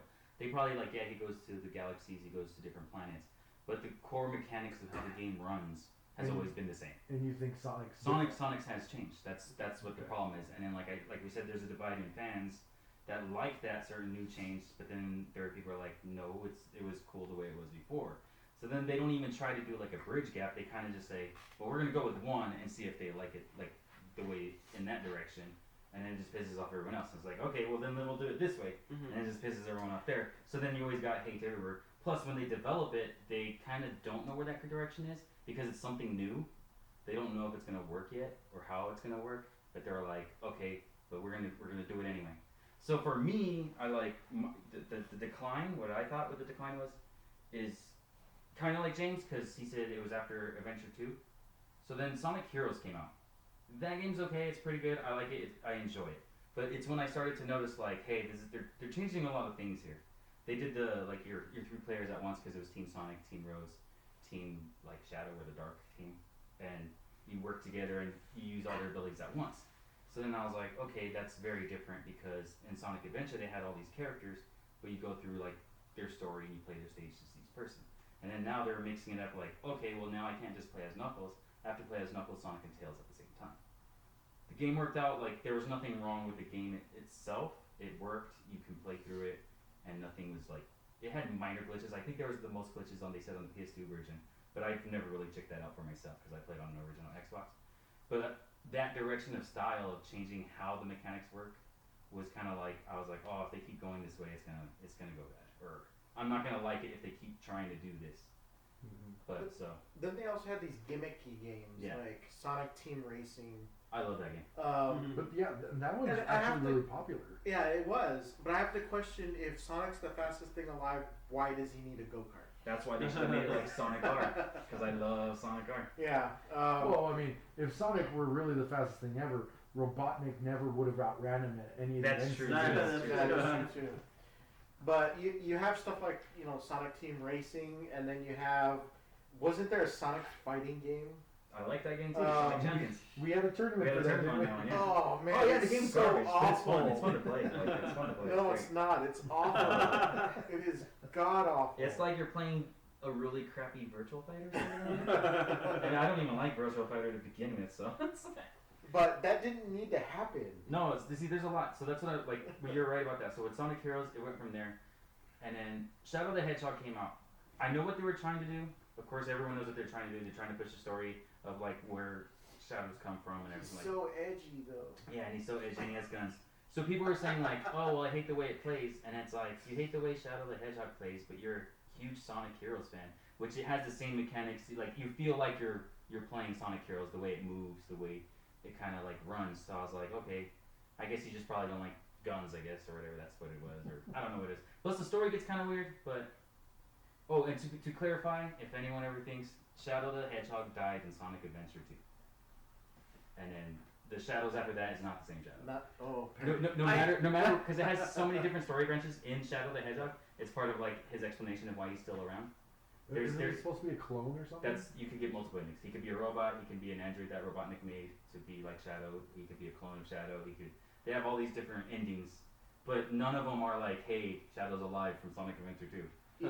Y'all remember GamePro magazine? Yeah. So they had an article reviewing sorry. Shadow. For the audience listening, especially the younger ones, magazines were a simple form of book without a hard binding, Yeah. in which game magazines in particular had photos Yeah. and text about games. Yeah. And sometimes you would have to read the text. It would not be spoken to you. There would be no videos to watch. So Just still magazines, images. game magazines used to be a thing for us. You know that huge stack of things you see at a GameStop counter that nobody's grabbing? It says Game Informer on it. Game Informer on it. That's a magazine. That's a magazine. So That's this stuff was in, that GameStop's trying to push. yeah, on. this is in Game Pro back in the day. GamePro was the top back then. Yeah, that was the top magazine to have right there. Yeah. I remember reading an article. It was a review of Shadow the Hedgehog, and they were not nice to it at all. The one sentence I remember that the writer had on Sonic the Hedgehog was something along the lines of, "This takes your childhood and shits all over it." Yes, dude, that game is terrible. It's really a pain in the ass. And they were describing Shadow the Hedgehog, Yeah. the game. On It's not well done at all. yeah. I was saying this with this, like, everyone likes to make fun of me about this, and I think they were saying, like, because I'm a huge Sonic fan, but I'm actually an honest Sonic fan, so I'm kind of like the one that, like, I realized when there was bad games, and I know there are bad games. My dumbass still played them anyway, but it's like, there's some I haven't played because I refused not to play them, or there's some I never finished because I was like, I didn't want to finish them. Well, for example, See, there's a big, huge divide. There's a lot of people who love Sonic Unleashed. We're talking about that one with the werehog, which doesn't make sense because where is the human part of the werewolf? So they're calling him Manhog. Manhog, which was the Sonic original movie Manhog. Manhog. So yeah, with that game, and this is one of the things is you have any of you played Generations? James said you played. Yes, yeah, I I played played Generations. Generations too. So you know the levels where you're the 3D Sonic, right? And you run Yeah. really fast, and then you hold down the square X, but whichever you're playing on, to Right. make them boost and like go a lot faster. Right. That was the game that introduced the Boost Sonic. Okay. Like it was the first one to have that, and that's what they always give it credit for, which is fine. It was like cool, you added a cool mechanic. Just because, and then it's half of the game is you're the werehog, and it's like a crappy beat 'em up, and it's Right. very slow and clunky, and the music's not the same anymore. Because the greatest thing I've always loved about Sonic is the music in the games is always cool. Oh man, do I have But that- good things to say about But the this. werehog part was like more ominous tones because he's all dark and he's a werewolf. And then when you play the fast speed stage, you're like, oh yeah, cool, good Sonic. So it's half of that game is awesome speed, the other half is boring and dumb. Then the story is actually really dumb. I don't really like it. And also, it get to a point. I didn't finish the game because it got to the point where it became like an old Mario game, where you had to collect certain moon coins and sun coins, and you had to find them in the stages just so you could progress to the next level. Because I got to a certain boss, I'm like, yes, I'm gonna like beat this whole game. And then once I beat the boss, I was like, I can't access the next stage. What's happening? Because you had to find those. And I was like, oh yeah, you only have 15 out of 25 moon coins. And I was like, all right, I'm gonna go back. It's like, yeah, you have to go back and do the werehog stages. No, I'm good. I'm not gonna do that. I'm not doing I'm that. done. So I'm it's not easy being a Sonic fan. No, it's not. But then I was like, I'm done. I'm not doing that. So like honestly, like it's just like common sense to me, and I don't know why people love it so much. I guess if that's their a lot of them like if the younger kids that I've seen, they're all like, oh well, this is my first Sonic game. I was like, oh, cool, I guess, you know. But if it's only half, if the story sucks, and only half of the game is good, does that make it a good game? I mean, I would say no. I mean, But that's it, my would, thoughts. it would be 50% of a good game. Yeah. But But that's the problem. But it's also story and plus I'm talking about gameplay. Half of the gameplay is like garbage. The other half is good, and then the stories are stupid. Yeah, and I But- totally see where you're coming from because obviously, I think the reason they support it so much is because that small part of it to them was good, and it was good enough where they could ignore the other stuff. Where in your case, you can't. Yeah, that's what I was gonna say. It's It's putting up with it. I didn't want to put up with it. Right. But see, that's just it. Everyone's gonna have an individual like, how much was the part I liked really worth it? Was it worth it Yeah. enough? And some people are gonna have degrees of that. Of yes, that was totally worth it. And other people are like, it's just not enough to make it worth it. Yeah. So it's gonna. That's the kind of the problem is that like it's gonna depend on the different person. Yeah. And then I learned this from like one of the fan page stuff that we like. I go on that because I used to talk Sonic stuff and everything like that. But I was explaining that once. I was like, that's why I don't like Unleashed because of all these coin stuff. So if I ever do go back, I'm gonna play the Wii version. Because someone said if you play the Wii version, they don't have the coins. You just go through the stages, or you don't have to collect coins to unlock stages. You still have to play through the werewolf probably, but at least I don't have to go back and do it again. Right. So it is one of the games I do want to like make it where I can finish it. Colors and then see how it's like it was going bad through it. We can talk about 06. It was supposed to be like an anniversary game. Supposedly went through development hell and the director left during then. Like all this stuff was like happening bad for it. And then they got rushed because they wanted to do anniversary release. So yeah, and then that turned out really terrible. And it's one of those things where the decline of the Sonic games is really just bad decision making in general. Like that's all it is. And you could tell because it's like all you had to do is delay it. And I know they want to do an anniversary release, but it's like, what are you gonna do? You're gonna put out a really, really bad game and say it's the anniversary release, or are you gonna delay it and say it's for the anniversary release and make it better? But yeah. Yeah, I mean, they definitely could have done something else for Sonic's anniversary rather than releasing that game. Yeah, and then the 06 looks pretty. Story-wise, I didn't have a problem with it. I'm fine with it. I don't care if Sonic kissed girls. I don't give a shit. I kiss girls. Sonic can kiss girls. That's cool. That's cool with me. Okay, you kiss girls, but if you said you kissed hedgehogs, female hedgehogs, Yeah. that'd be different. She kissed him, alright? We've now gotten into the part where Mike is going to defend everything Sonic does. So you've been kissed by a female hedgehog, then, is what you're saying. No, she kissed him. She was a female woman that kissed a hedgehog. Right, but you said you kissed. Never mind. Did I kiss girls? Oh. Knock the mic around, sorry. No, but it's fine. No, I don't care, dude. It wasn't a big deal. I just think everyone made a bigger deal on this. I know it's weird, I know it's stupid, but it was like, I don't care. It's not a big deal. Well, I think. And it wasn't like they used tongue and made out. It was like a stupid Disney peck, you know? I think, like you said, it's just one of those many things. It wasn't so much that she was a human female, but the like I've watched videos of it. The way it was drawn out, animated was terrible. The way it was voice acted was terrible. All the dialogue's horrible. You didn't like the dialogue? The storyline. That's cool, man. It's Sonic dialogue, bro. It's like back in the Dreamcast days. It was forgivable. It was forgivable back then, but now you set yourself at a higher I thought standard. Robotnik looked cool though. That's true. Robotnik did look pretty cool. But yeah, so it was a terrible game. But yeah, there's so many problems with that game. And see, he's not on a full decline because during those times of like bad times, there was also other games going on. So there was like the Sonic Advance series, and those were really amazing. Right. I love those games. They were great. They were just like old school 2D, but like it was for the handheld for the Game Boy Advance, and they were really well done. Yeah, I just think part of the issue why it seems like it's such a big deal is like for every hit, they had a huge miss in some cases. And then during that time, it was there's like those handheld games or inside games. Those are the ones that kind of like, I guess, held through or kind of like he was still surviving just based on that because that still got like everyone like lots of people love the Sonic Advance series. And then you get to like the 3DS, that Sonic Rush, I love that one too. That one was really good. See, I've never played that one, so yeah. I like that one a lot, and they added like a boost to that one. They made a second one, Sonic Rush Adventure. It was okay. They kind of tried to like branch it out to more of an open scenario like world to like branch out, and I didn't like that. I'm more of like the direct forward, like just for Sonic, I just want to beat the stage, give me the next stage, beat the stage, give me the next stage, beat the stage. I mean, having storylines cool, that's great, but like the only one I do love that doesn't do that is Sonic Adventure 1. I love the open world like hub, like walking around Station Square, all that stuff. That was just amazing. So do you like Sonic Adventure 2? Well, I love Sonic Adventure 2. But how you prefer Sonic Adventure 1? Yes, just because of that. Because it was called Adventure, and I was like, the adventure aspect is gone.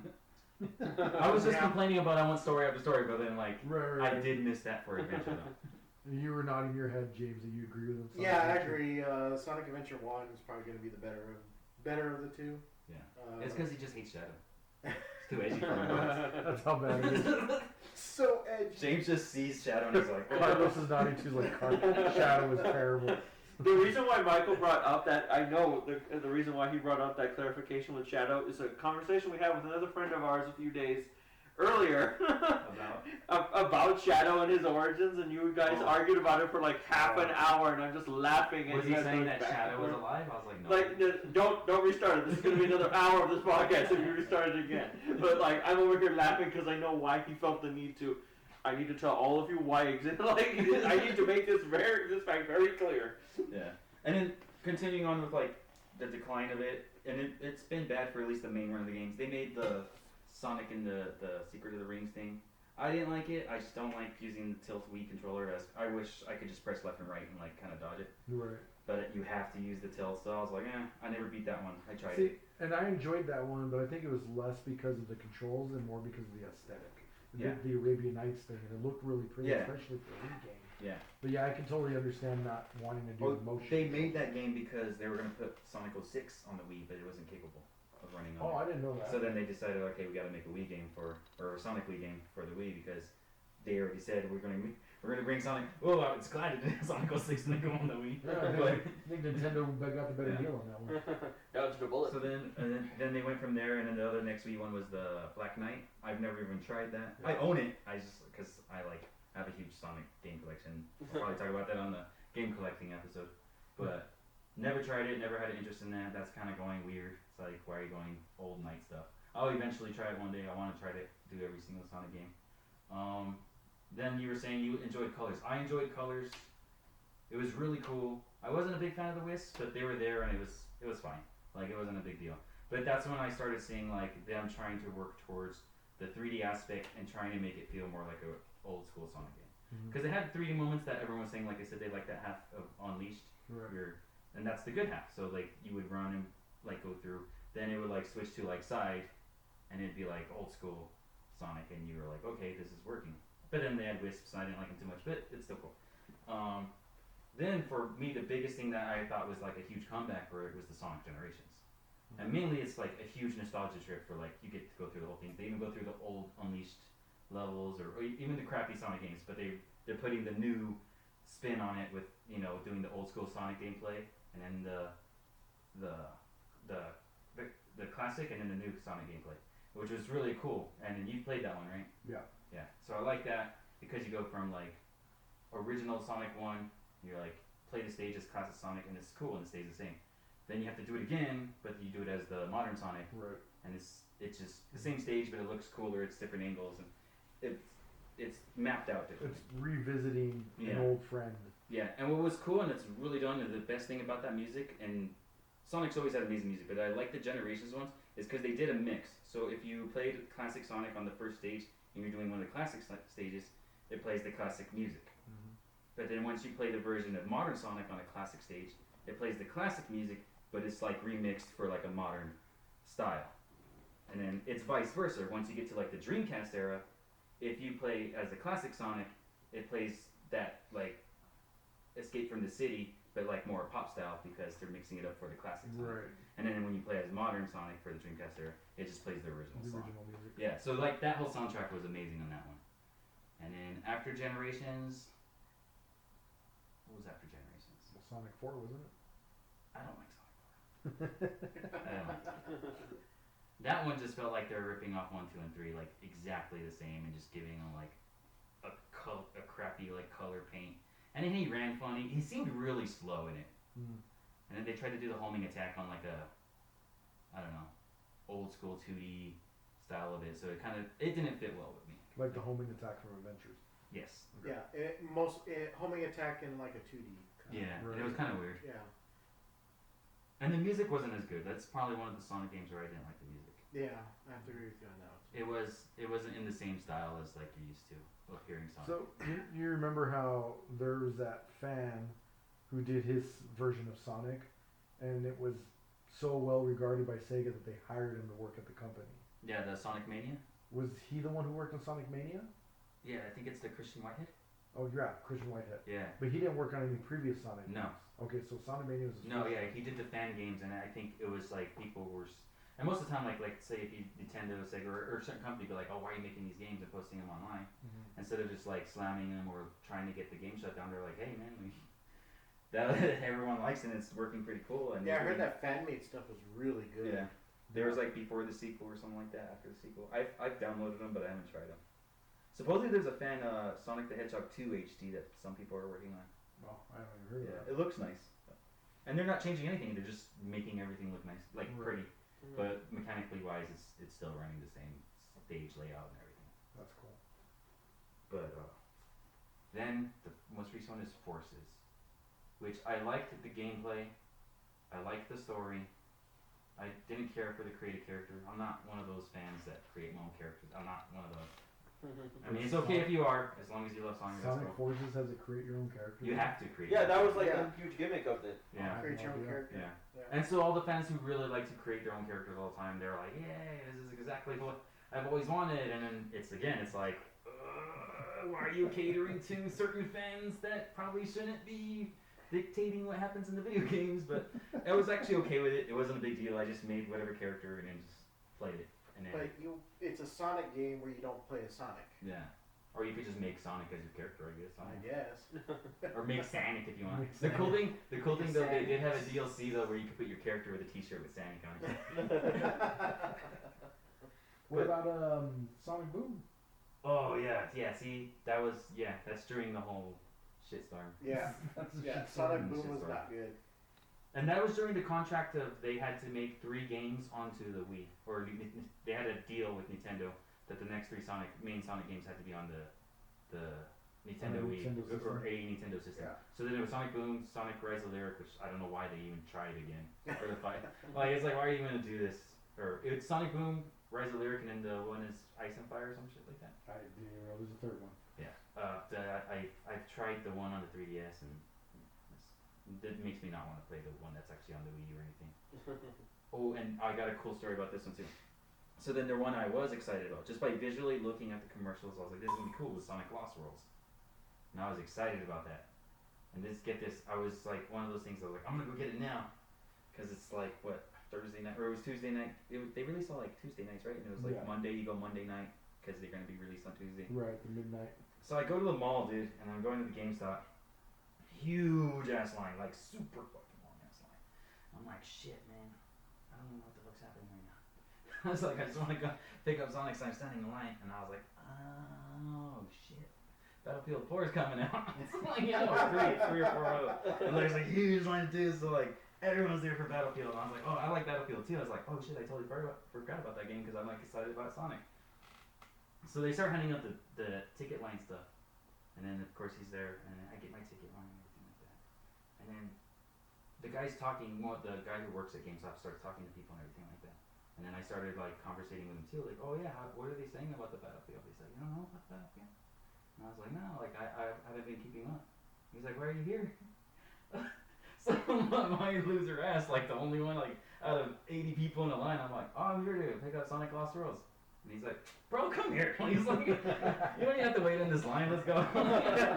Hey dude, this guy wants a Sonic game. He has it pre-ordered and paid. He's like, oh, okay. He's like, and then you know how like they look for your name, your ticket number. Yeah. He's like, bro, he just grabs one off the shelf. Here you go. There you go. I just saw your name that you paid for it, so like, He's all shouting, he's just here for a Sonic game! I was gonna say I would have loved to see the look on some of those people, Yeah. like seeing him go up and not knowing the situation, like Yeah. what the fuck? and the best part is I'm so excited. I go in, I pop it in, you know, just like I'm a little kid. First 10 minutes, I hate this game. He's like, I should have stayed with the other game. It looks pretty. It looks. You should have bought Battlefield 4. Exactly. Meanwhile, all the other dudes are I was like, trying to back expand my and shooting Wii guys library, and doing man. it. But and that one was too. It's because you could literally tell the way that like the world looks and everything like that. It's like, okay, they're trying to do this like Mario Galaxy thing. They're just straight up trying to do it. That's fine. Maybe the game will still be fun.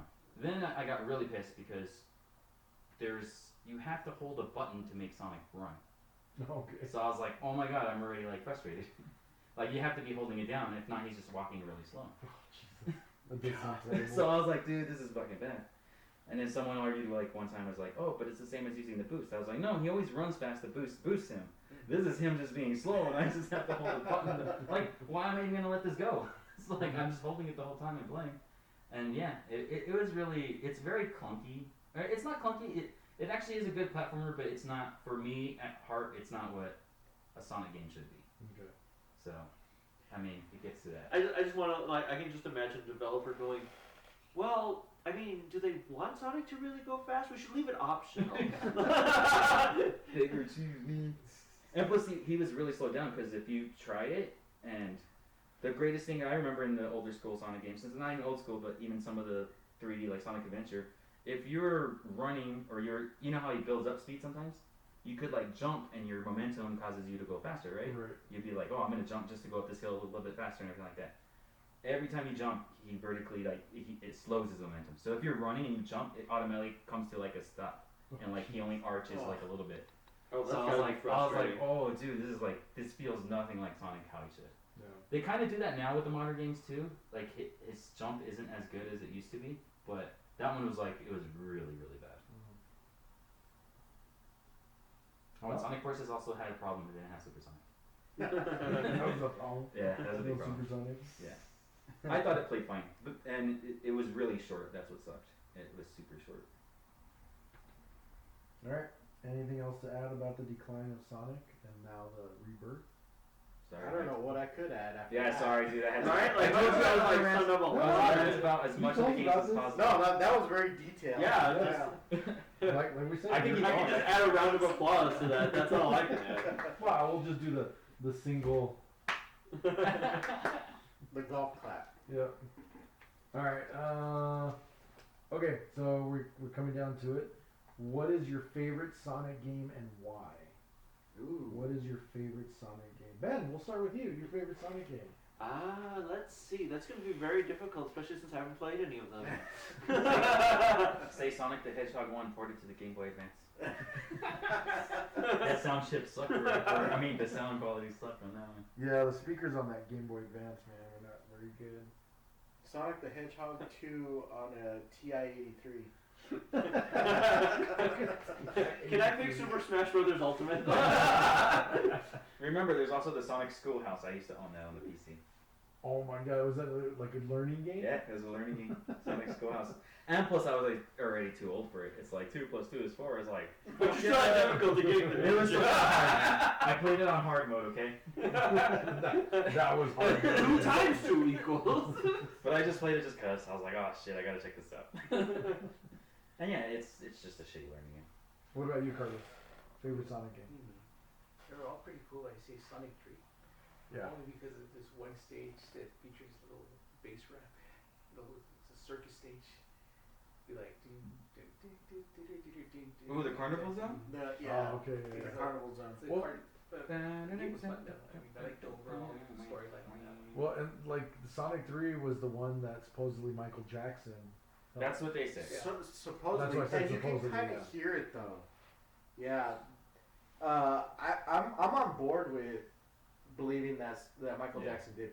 If you listen to the soundtrack, you kind of hear his influence. You can even hear like a oh. Yeah, Some of them you do. Actually, you do. Like on that third sky, or when you're at the missile base. Yeah, song, like it's one of like the very boss poppy. battle. Yeah, you hear one of the boss battle songs. It's very bit, of Yeah. course, but like it sounds like it's Michael Jackson going like woo. So I actually kind of believe that he did. Yeah. He's uncredited. If he did do it, he's uncredited, which Michael Jackson has been known to do projects uncredited. Yeah. So there is a possibility that he did the soundtrack to Sonic 3. I'm gonna bring this up on my collection thing too, but like speaking of that, I got this amazing vinyl of Sonic the Hedgehog 3, and I'll show it to you when I get it, and I'll show it to you guys later after this.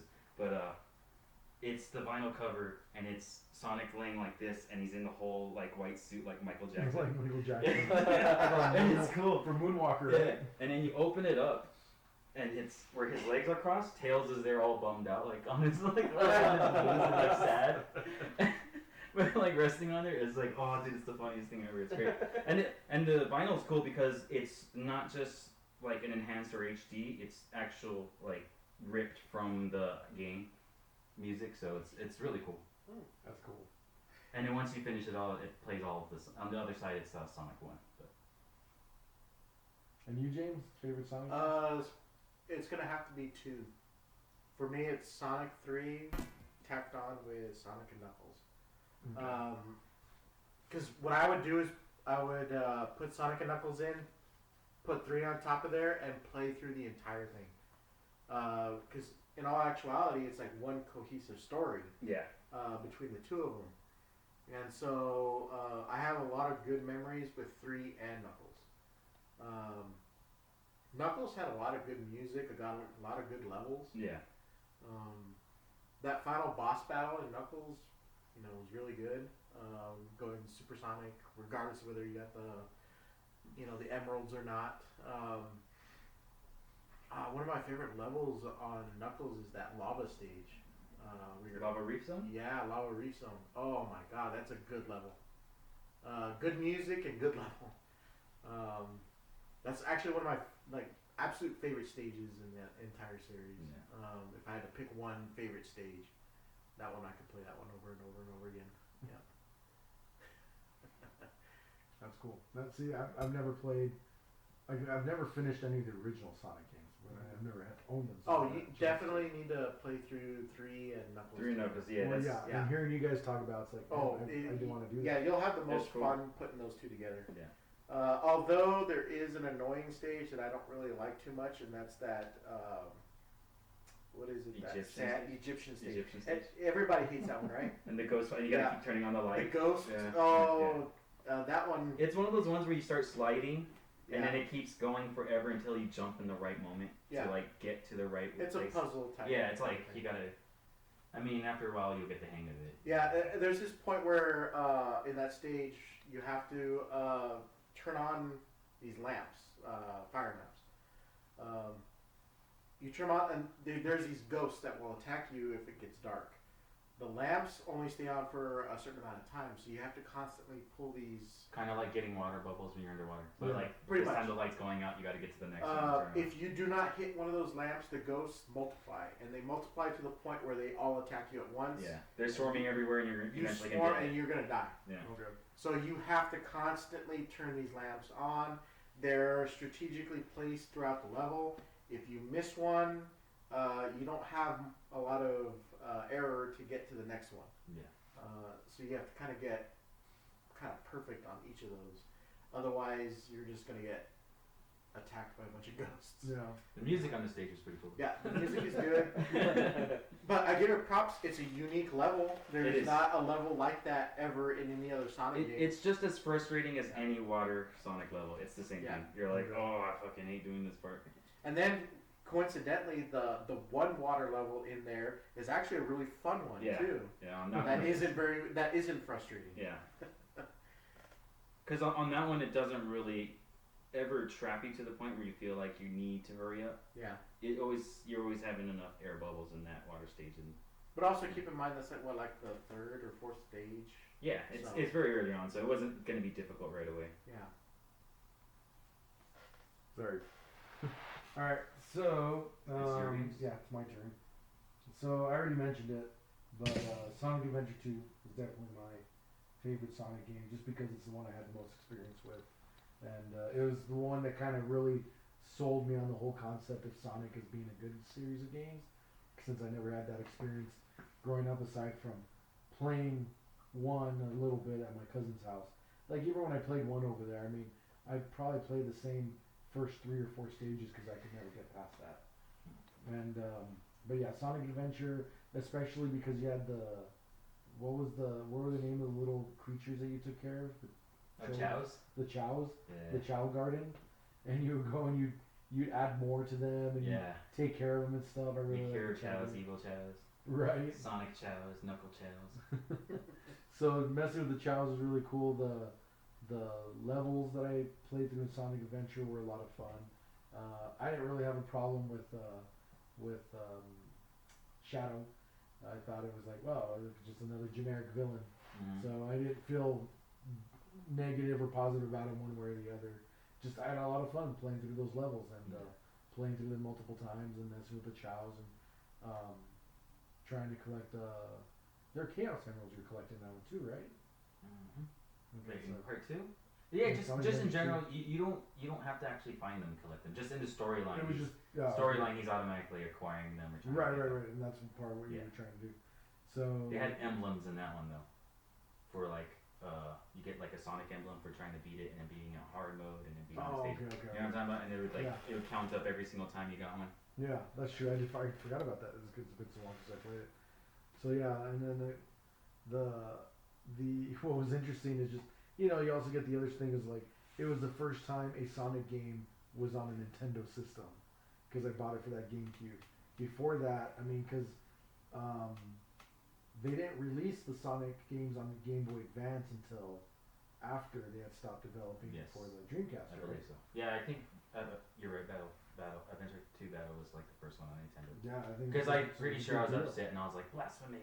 Yeah, that's what a lot of people were like. And I wanted to be that Nintendo fan that like welcomed it into the family. Like, thanks, we'll take another mascot. So yeah, it was definitely my favorite game, probably because it's just the strong memories of playing it, enjoying it, and it finally bringing me into the Sonic fandom somewhat. Yeah. You know, so yeah, that's definitely my number one pick. Now we come to you, Mike. I don't have one again. I never have one single thing. So I'm going to keep one short and one a little bit longer. So mine is Sonic the Hedgehog 2 and Sonic Adventure. Sonic Adventure is I just spend hours on that, and it was awesome. And it was like one of the first times you actually get Sonic as a voice, or has a voice, and like his character can actually shine through. Like that's why I kind of get stuck on like that's how my persona or how I see his persona is because of the Adventure series, you know. Right. And his like way past cool attitude and all kind of stuff like that they kind of did. And also everyone sometimes say like all the 3D games suck and people say the Adventure suck, but it's like I don't know, it worked really well. The game had glitches. I mean, back in the day, what game didn't have glitches? And you know, that game did go online, but they didn't have online updates for it. Right. So actually they did do some updates. They would update it to make it where if you had it online, Station Square could be like during Halloween time, they would put Halloween decorations up, Christmas lights, everything like that. That's pretty cool. Super Sonic was awesome in Sonic Adventure. I also like the fact that they actually did it to where you play as each character, and each character had their own unique type of style of What gameplay. characters were available in Sonic Adventure? So Sonic Adventure was Sonic, Tails, Knuckles, Gamma, Big the Cat. Which one is Gamma? He's a robot with big gun. Oh, okay. That's Which he also dies in every returns. He gets replaced by Omega and like Sonic Heroes and stuff like that. right. And yeah, it was cool. And then people say, "Oh, Big the Cat sucks," but I actually liked it. The fishing, it was cool. I mean, have you ever played Sega Bass Fishing? And I know that's an arcade game people like, and I was like, I like that arcade game. So it felt like I was playing that. I was like, I'm playing a fishing game here, bro. Yeah, fucking bass fishing.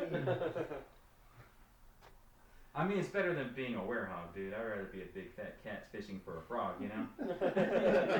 But I had to choose between. And they made everyone had what was cool is because everyone's unique gameplay plus it was all the same story, but it was all from their perspective.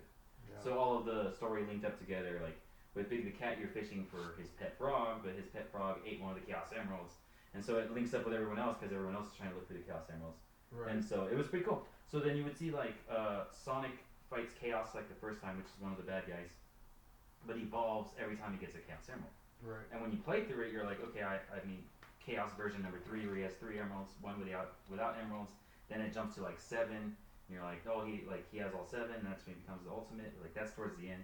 But you're like, okay, he went from like 0 emeralds to like 3. And then once you start unlocking the characters, I played Big the Cat. And you're like, oh, you get to like fight version 2 when you're playing Big the Cat. So that's happening somewhere else. You know? Right. So it fills those in the gaps. characters play different versions of Chaos. Yeah. Or they met him during different times. Different so, times, yeah. So that's basically what's going on with this character while Sonic was doing the main thing, you know. Yeah. And that's what I like, and it really connected really well. Well, and then you had done a playthrough of it for us. Yeah, just the Sonic story. Which had then, that's right, it's just the Sonic Yeah. story. You could do Super Sonic, but you have to beat it with every character first, then you unlock the Super Sonic story. Oh, so Super Sonic has his own story. Yeah. It's like the ending arc, like once you beat it with all the characters, there's one last character, Super Sonic. And it's basically you just fight Chaos with one stage, but the whole build up is like a 45-minute story. Like that you have to watch and then you get to like do the battle. Well, that's cool because I mean we're talking about a game that came out in what 98.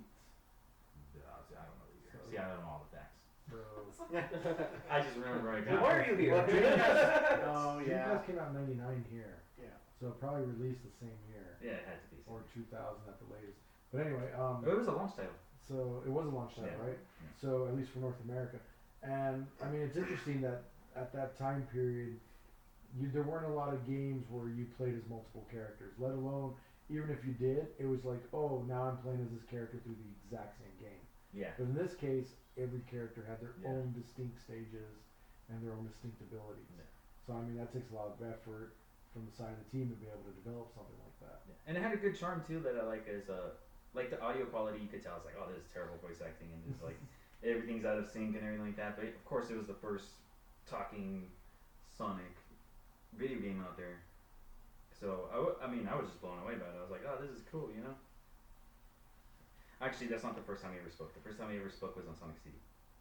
Oh, did he really? Yeah. I didn't know he had voices. I don't remember that. It's only one line. It's if you start on Sonic CD and you don't touch anything and you leave him alone and let the timer go out, or not go out, but if you don't press anything on the first stage, once it reaches like 2 minutes, he'll say, "I'm out of here," and he jumps out of the screen, and you get game over. Interesting. I'm getting a chili dog. Chili dogs. Can I have them chili fries, but hold the fries. Plus, also with the Sonic Adventure, I think the way they did that cast, I wish they would have kept going with that in that kind of direction. Like they have chaos and how the build-up was. See, I don't want to spoil it if someone hasn't played it, but yeah, it was cool that Robotnik had chaos. Like he was using something else to get power, like to try to fight Sonic or get rid of, like take control of everything. Right. And then it turns on him because it's just raging power, you know. So I do think it's funny that you had no problem spoiling a movie that just came out this year, I didn't spoil it but you totally do not want to spoil a game that is 20 years old. because that game is amazing. Oh man! All right, did we miss it, Carlos? Did we get your favorite Sonic game? No, yeah. That was 40 minutes back. Okay. My bad. Carlos is keeping track of every minute Michael is taking up of your time. I thought I missed it. I'm also super excited because Sega has announced about their next Sonic project. Oh yeah. And it'll be completely Oh, different they from just every other announced one they have before. one. They haven't said anything about Yeah, it. another Sonic in the works. Yeah. Sonic the Werehog 2. Jim Carrey. Oh, what's crazy about that Unleashed too?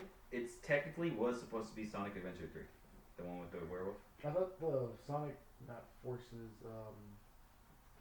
What was the Sonic one on the PS2? Was it Forces? That's Heroes. Heroes. I thought Heroes was supposed to be No, Sonic. it was supposed to be Sonic Unleashed. Was supposed to be because they have it. It was supposed to be, and then they didn't, so they changed it to Unleashed. But in Japan, it was already set. So in Japan, Sonic Unleashed is called Sonic World Adventure. Okay. Yeah. Huh. Interesting.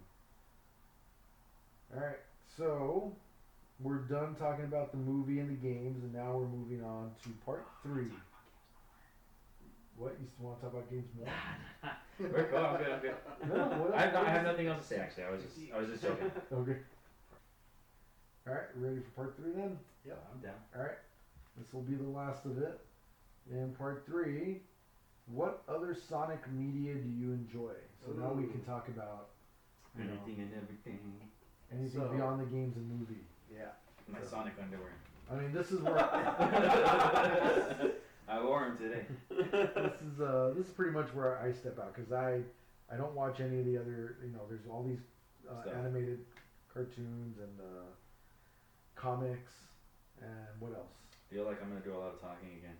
You I probably mean, we are. all knew that going into this. I mean, I've watched the Sonic cartoons, Sonic Sat AM, and Yeah.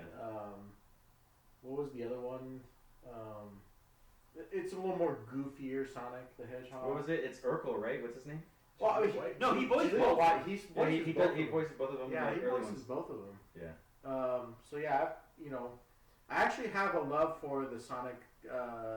It's the darker Sonic, but a lot of people refer to it as Sonic Sat AM or Saturday AM. Saturday AM. Yeah, Mhm. I love It's really dark. It has a very dark storyline. I think the characters are very well fleshed out. Do you remember it, Craig? it. Oh yeah, Oh, yeah. I got the box set of it. Yeah. Like, a complete series of it. So, Cool. you can correct me because I haven't seen it in a long, It's been a long time It's too. been a long time for me, but you can correct me on some of this stuff. So, in this particular world, Sonic, Dr. Robotnik has pretty much fucked up his entire world. Pretty much turning the entire world into mechanical machines. And cities. Turning cities into big, huge factories Yeah. for his robots. Yeah. And these are all like woodland creatures that he's with, and their environment has basically been completely destroyed. So Robotnik has this machine that turns organic creatures into robots, right?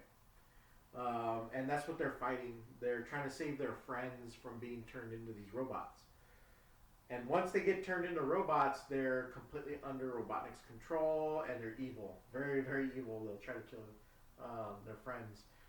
There's been like several episodes where their friends have been turned into robots, and then their friends try to kill them.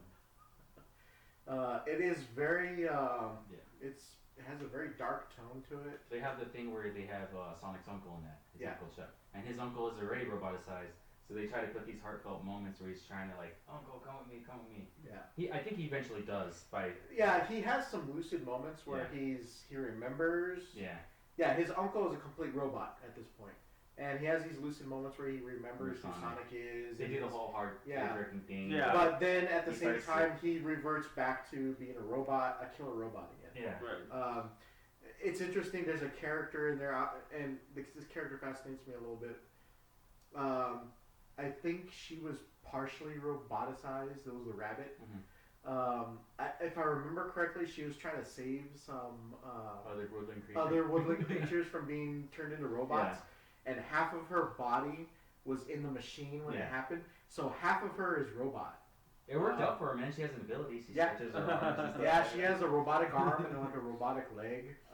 It's dark. It's very, very dark. Robotnik is a total asshole in that. See, and that one he's like completely just evil. Yeah, he's evil. awfully evil.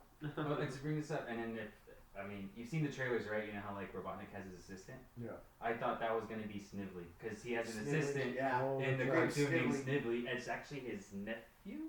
Something like that. Something yeah. like that, yeah. And that's who I thought that was gonna be. I was like, oh, his name's gonna be Snively, and no, it wasn't. But I'm pretty sure that's what I'm saying. They probably took that from there. Yeah, to he make was sure- inspired for like. It's like why does Robotnik have a person like an assistant? And I was like, oh, okay, they're doing it because that's what was done in the cartoon. Right. Kind of just like an homage. Yeah. And I think once the cartoon ended, they went ahead and they expanded the universe in comics.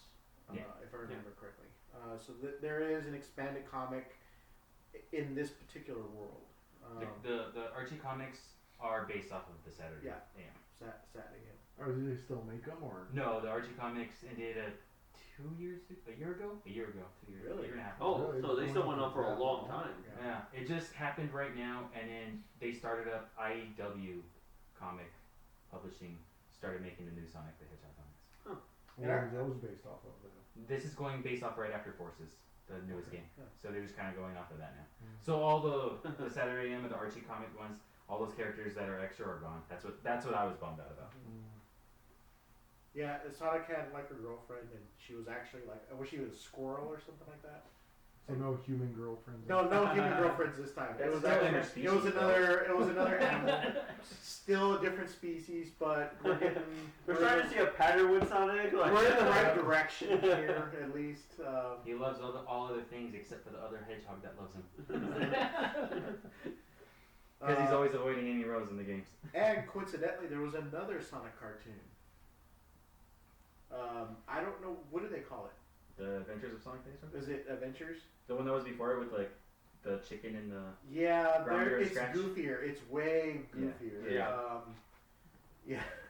But I think that was before the Saturday. I think it was before. Because I think that's literally what happened when you said it got darker, is because they had the Adventures of Sonic the Hedgehog, the Adventures of Sonic the Hedgehog 2, which it was just still the continuing like second season basically, and then I think it was for like the really young kids, and I think once kids started getting older, the Saturday was like, hey, those kids are gonna. Well, I remember Going that something Sonic, different. the goofier one, not the darker one, but the goofier one was, I remember it airing just before school, like at 6 a.m. in the morning, every morning on the weekdays.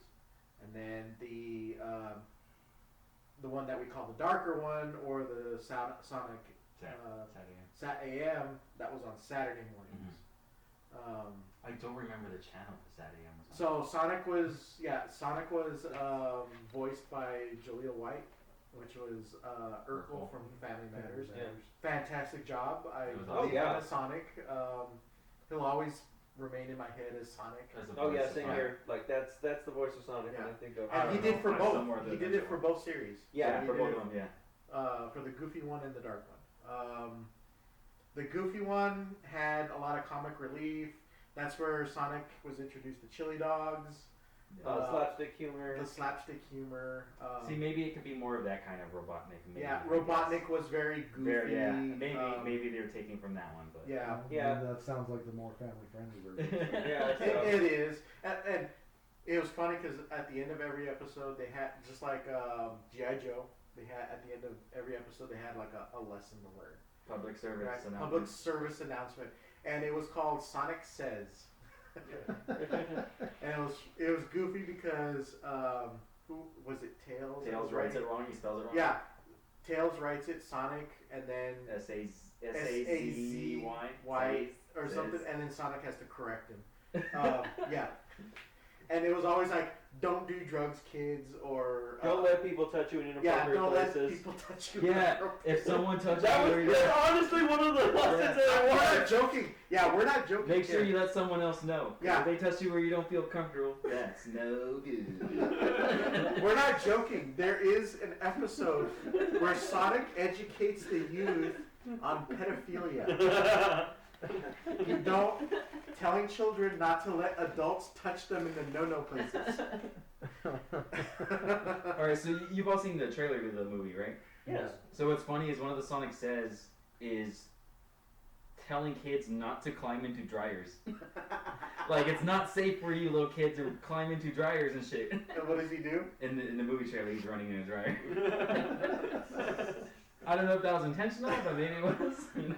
I wonder. I hope it is.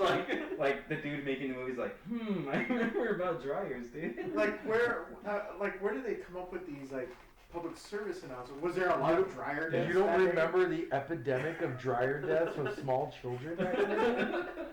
I wasn't always an only I child. don't know, what, the past few years we had a problem with teenagers eating Tide Pods. Tide Pods. Yeah. It's like, oh my god. Even Sonic though it's says colorful, don't eat Tide Pods. if it's colorful, don't just put it in your mouth. What were some other ones? I know they had a don't do drugs one. They did it for every episode, I think, right? Yeah, pretty much every episode had one. I don't remember a lot of those ones. I didn't pay attention. There was one about saying don't feel bad if you can't read good. That was Choking Michael. Like that. I took He's that still one. can't I read took good. that one to heart. I was like, okay, Yeah. Sonic, I don't feel bad. But the whole pedophilia one was just Yeah, that was just like. wow, really? And then the thing of it is he gave all of these with like a smile on his face and like a chipper like thing in his voice. It was like funny. Don't let a stranger touch you in the no-no places. But he's talking about it like it's like you're talking about the weather to a stranger. Do you have anything else you like besides like branching out? Actually, I would only watch a little bit of those series, and I would stick to watching Masters on Channel 14 or anime. No. I kind of branched away from that. I never really watched these Sonic cartoons. The only reason I've seen the ones that I've seen is because you shared them with us, or because I've caught them on YouTube for Yeah. whatever Or he reason. like comes over and I'm just watching that shit on TV. Yeah. What up, buddy? What are you doing? Oh, Sonic. Now I definitely grew up watching like the cartoons, and I really enjoyed them. Like despite being a kid who didn't play the games, but I liked them, especially like with the more silly Sonic cartoon, because I mean it had a lot of that kind of like Looney Tunes kind of vibe to it, and I've always loved Looney Tunes. Like And then the episode darker where- one, it's like huh? like the episode where he goes slow in the slot. Yeah, exactly. Like, yeah. And then of course them just like putting on silly costumes, like it's an episode of I Love Lucy. It's just like, well, that's not Sonic because he has a mustache He on. cross-dresses. Exactly. Cross-dresses, yeah. Crushes and seduces Robotnik to distract him. Whatever. So I really like the cartoons and everything. So It's okay, Bugs Bunny did it. Yes. Yeah. So there's also a web series on YouTube. The Sonic Mania? So back in the Sonic day, Oh, this we're no talking longer about this exists, now? but Machinima. I don't know if y'all know. Yeah, I about know it. Oh yeah. Machinima. So they're, They no longer yeah, exist. they're anymore. no longer. Yeah, in they're a business. really big. Where's on all their YouTube. content moved to? Did they It's eventually? no, they actually Like scrubbed all their shit? they scrubbed it. Yeah. Like they didn't give it to Well, YouTube? In they- fact, a lot of the content creators that were contributing, a lot of their content just got completely scrubbed when they were. Oh, wow. You're gone. In fact, one of the CEO of Machinima Yeah. is one of the ones that was caught in the the college SAT The scandal. Oh. where he was paying people to have his kids go to like really prestigious schools. So yeah, that was the CEO of Machinima. But they had this this animation where they used a sprite animation from Sonic, and it was called Sonic for Hire. And you can still find the episodes. The entire series is still on YouTube if you go digging for it. Was it ever on Newgrounds? Was it what? On Newgrounds? Newgrounds? I'm not I don't know. sure. I'm not sure, but it was. You can find it on YouTube. You just put it in there. You can find the entire series still on YouTube. People have archived it pretty well. So in this, it's a parody of Sonic. So Sonic like we talked about, is down on his luck because his games are bad. He no longer has a job. He's living in a crack house. Tails is with him, and it's kind of his motivation, trying to get him to do things. But he does have that sick poster of Dominic Wilkins. Yes, on his he wall. has a Dominic Wilkins poster. That's his favorite thing in the world, apparently. Dominic Wilkins. Yeah. Do you even know who Dominic Wilkins is? That's why I said that with question mark. So it's the whole. It's very short episodes. They're only about maybe 5 minutes a piece. Yeah. If that. Each episode. But each episode is him trying to find a new job, and he's going in and out of the old school video game world. Right. So he interacts with like Mother Brain from was it Metroid? From Metroid. Yeah. I think he goes on a Street date with her. Fighter. Yeah. Because for Mother Brain, she hires him as an escort. Yeah, as an escort. So this isn't very family friendly. Just Oh, no, so you not at know, he's doing things like prostituting himself. Yep. He's doing drugs. He's blowing all his money on drugs. Let's see. I think at one point he gets a job with Knuckles. Knuckles owns a Burger Time joint, Yeah. which is Burger Time is a game where you make burgers. He ejaculates in one of the burgers and feeds it to Dr. Robotnik. Dr. Robotnik is just a goofy character of himself. It's just totally. hilarious. The whole thing is a parody of Sonic and all the different games. Mario, one of my he meets up favorite- with Mario, who's a mob boss. Oh, that's right. Well, one of my favorite ones is when he and Robotnik, they take on a job to call fighting games, and it's Street Fighter. Yes, that's right. I know. No, it's him and Tails are, but Robotnik Oh, Robotnik crashes it. Yeah. But my So favorite part is when he refers to Blanca as Matt LeBlanca.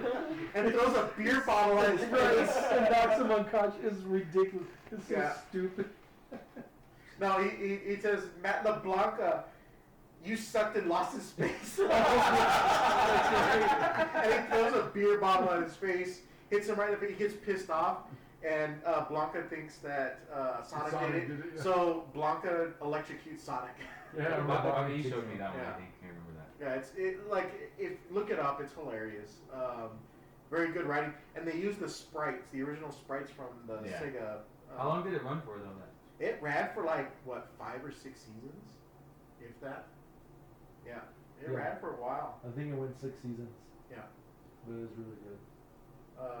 Very funny, but yeah, I enjoyed it. Did anybody else see it? I've only I've seen, seen a few one or two episodes. episodes. I've seen one episode too where he sees Mario at the diner and he's like, "Hey, what up, Mario?" And of course Mario's like, "Oh shit."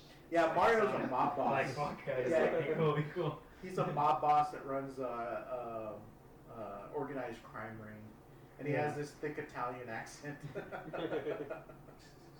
Yeah. Sonic does a lot of drugs in that series too. Yeah. Methamphetamines.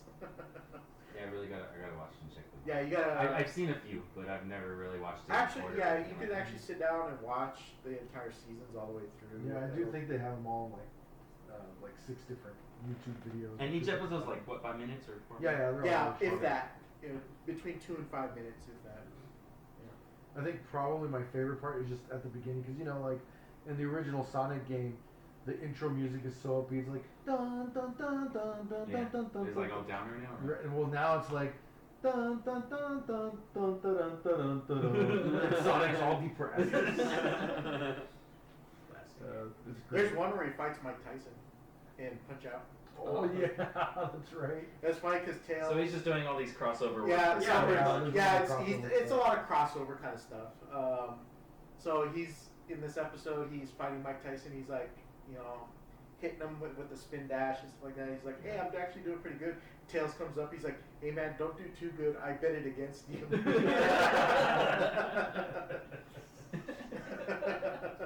And then Mike Tyson just whips his ass. Yep. Damn, I didn't realize there's so much.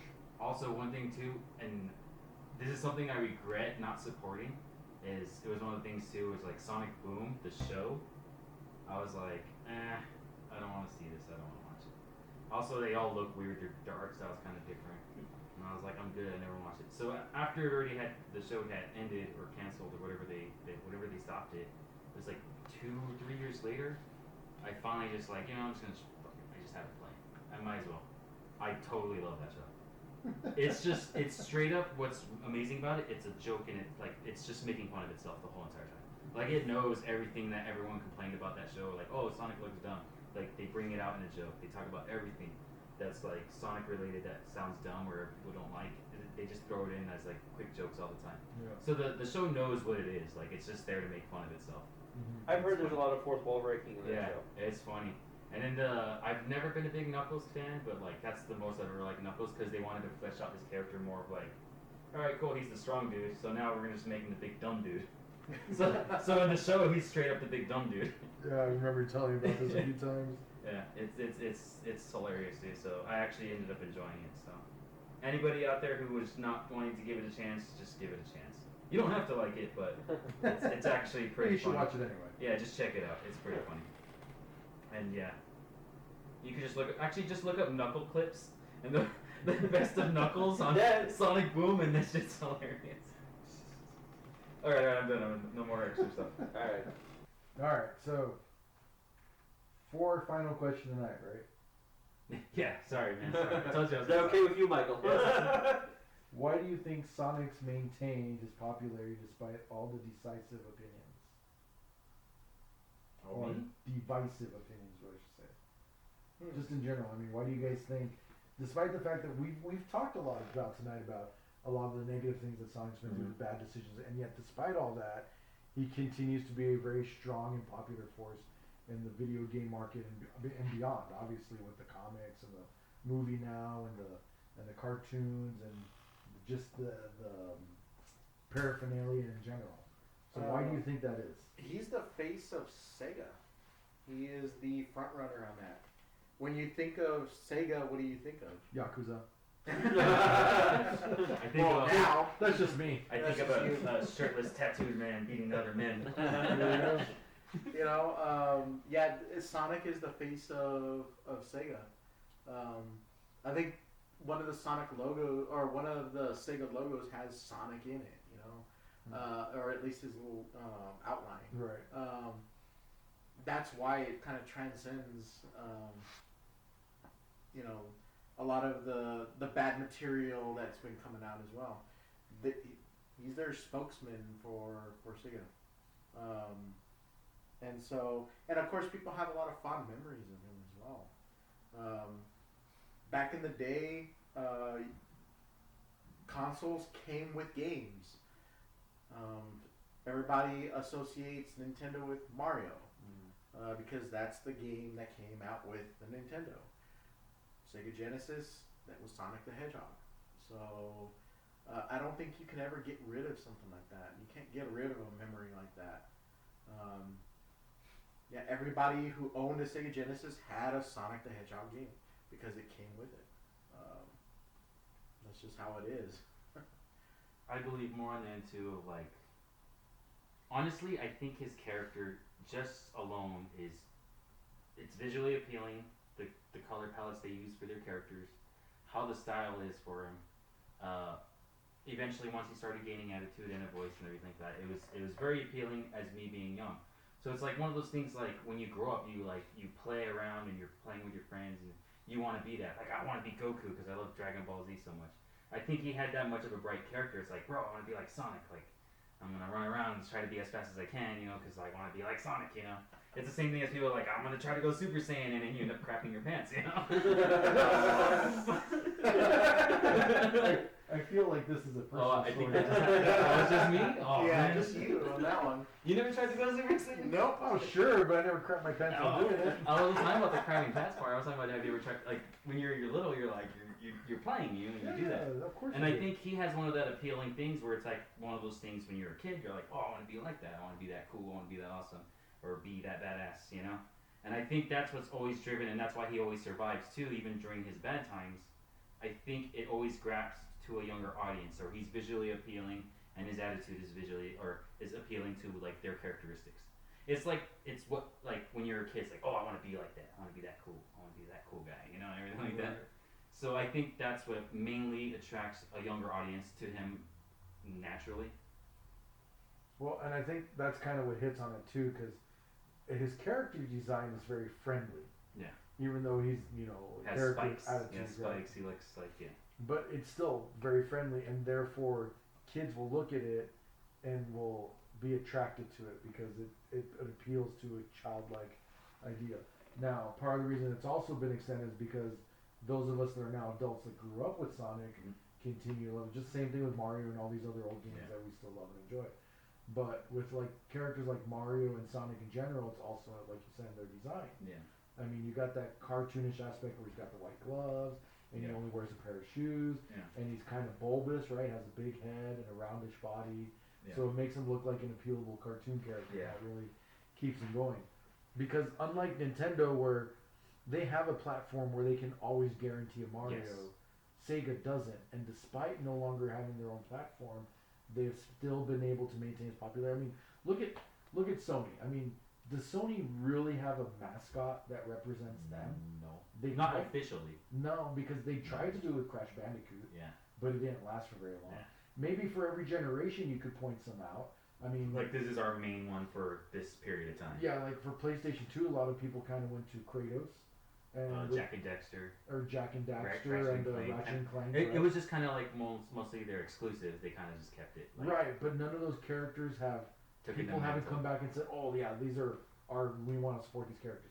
But Nintendo and Sega have that, Yeah. and so I think it's more so about the mass appeal of what the character Yeah. looks like, because that's a face or that's a design that Yeah. you can easily put on anything, and then it's unique enough where people will recognize it, even in the silhouette form, right? Yep. On that Team Sonic form, where if you look at the Team Sonic logo, you can immediately see the spikes of his head.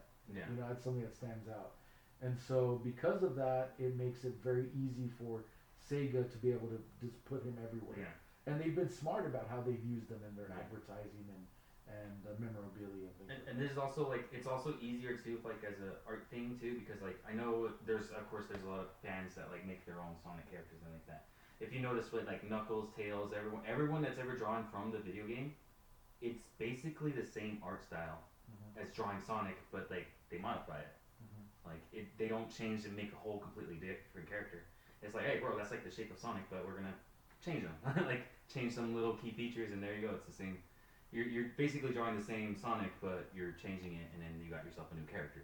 And then Sega's been really smart and very much supporting the fan base and doing things like that. Yeah. And unlike Nintendo, where as soon as Nintendo fans do something and take something that belongs to Nintendo and makes it their own, Nintendo tries to shut that down a lot of times, especially when it comes to fan-made games. Mm-hmm. Sega, on the other hand, has encouraged fans to do things like that, which I think is the other part of the reason why there's still very many Sonic fans. Yeah. Because they feel that Sega values their opinions about that character. But I think that also, like I was saying earlier, that kind of led to the mix up in the games. It's kind of like they were trying to you Please everyone. please everyone at once. Yeah. But not please everyone at once. It's like they switched back and forth. They went all in with one side and then switch back. It's like each game they're trying to appease one particular corner of the fan base. Yeah. Well, I think more so it's just a marketing decision based on where they think the majority of the fan base is and the kind of things they want. And obviously some of those decisions, but I mean, also it's not so much that the decisions were bad, is that the games themselves came out Yeah. bad because of decisions as far as the design process, or in the case of 06, Yeah. they just rushed it out. And the honest truth is, man, I'm not going to be the future of Sonic. The future of Sonic is what the younger fans are going to want. Right. That's what it's going to become, whether I like it or not. And It's they're going to be whatever they want. They're going to be the majority. Yeah, because Right. they're the new fans now and everything like that. And the thing is that's kind of like the double-edged sword with the movie, because Yeah. the movie being so popular and kids seeing that version of Sonic, the games may now gravitate towards sort of that more young, childish-like version of Sonic. I'm okay with Which, yeah, and you are, but it's I going mean, it to doesn't matter. alienate other Yeah. fans. that. Yeah. You know, but ultimately they're going to go in the direction that makes them the most money. True. But I mean, as video game fans, we need to understand companies are going to make the decisions that are best for them, and we should, instead of fighting about the things that they do that we don't like, focus on the things that we love and enjoy. But the like best right now. decision for them is to listen to fans. so they can make the most money. Sometimes that works out, sometimes it doesn't. You know? I mean, you have to think about it this way too: is they don't just want to appeal to old school fans; they want to Yeah. bring in new fans Yeah. as well. They're always going to want to do that because that's going to build their fan base. More people Yeah. are going to buy their stuff, so they're going to try to appeal to a broader audience. Well, that's what I'm saying. I do like the movie, and anything that's like you said that they expanded or branched out. I think it's gonna work good for the future of Sonic. And I completely agree that the movie itself appeals to a broader audience. Yeah. And that's why it's done so well. Yeah. I know it's going to kill you though in the next Sonic game when he does flossing every time he beats a level. Bossing, you start building walls around him. And he chug some slurp juice. So they're just gonna make Sonic the Fortnite. They're not even gonna make a traditional Sonic game. Just gonna Eat at Olive Garden and play Fortnite. You want to talk about how weird that was? It wasn't weird. It's whatever, dude. There's been advertising in movies since forever. What I'm referring to is the advertisement was really out of place. Yeah. Like very out of place in that movie. It was. They kind of just threw it, and you're like, okay. You know what? I have a theory that they did that to pay for the redesign. They of Sonic. probably did. They probably did. Yeah. I bet you Makes anything. sense. I bet you anything that they put that in there to pay for the redesign. The one that was really cool, I did like the Puma for the shoes.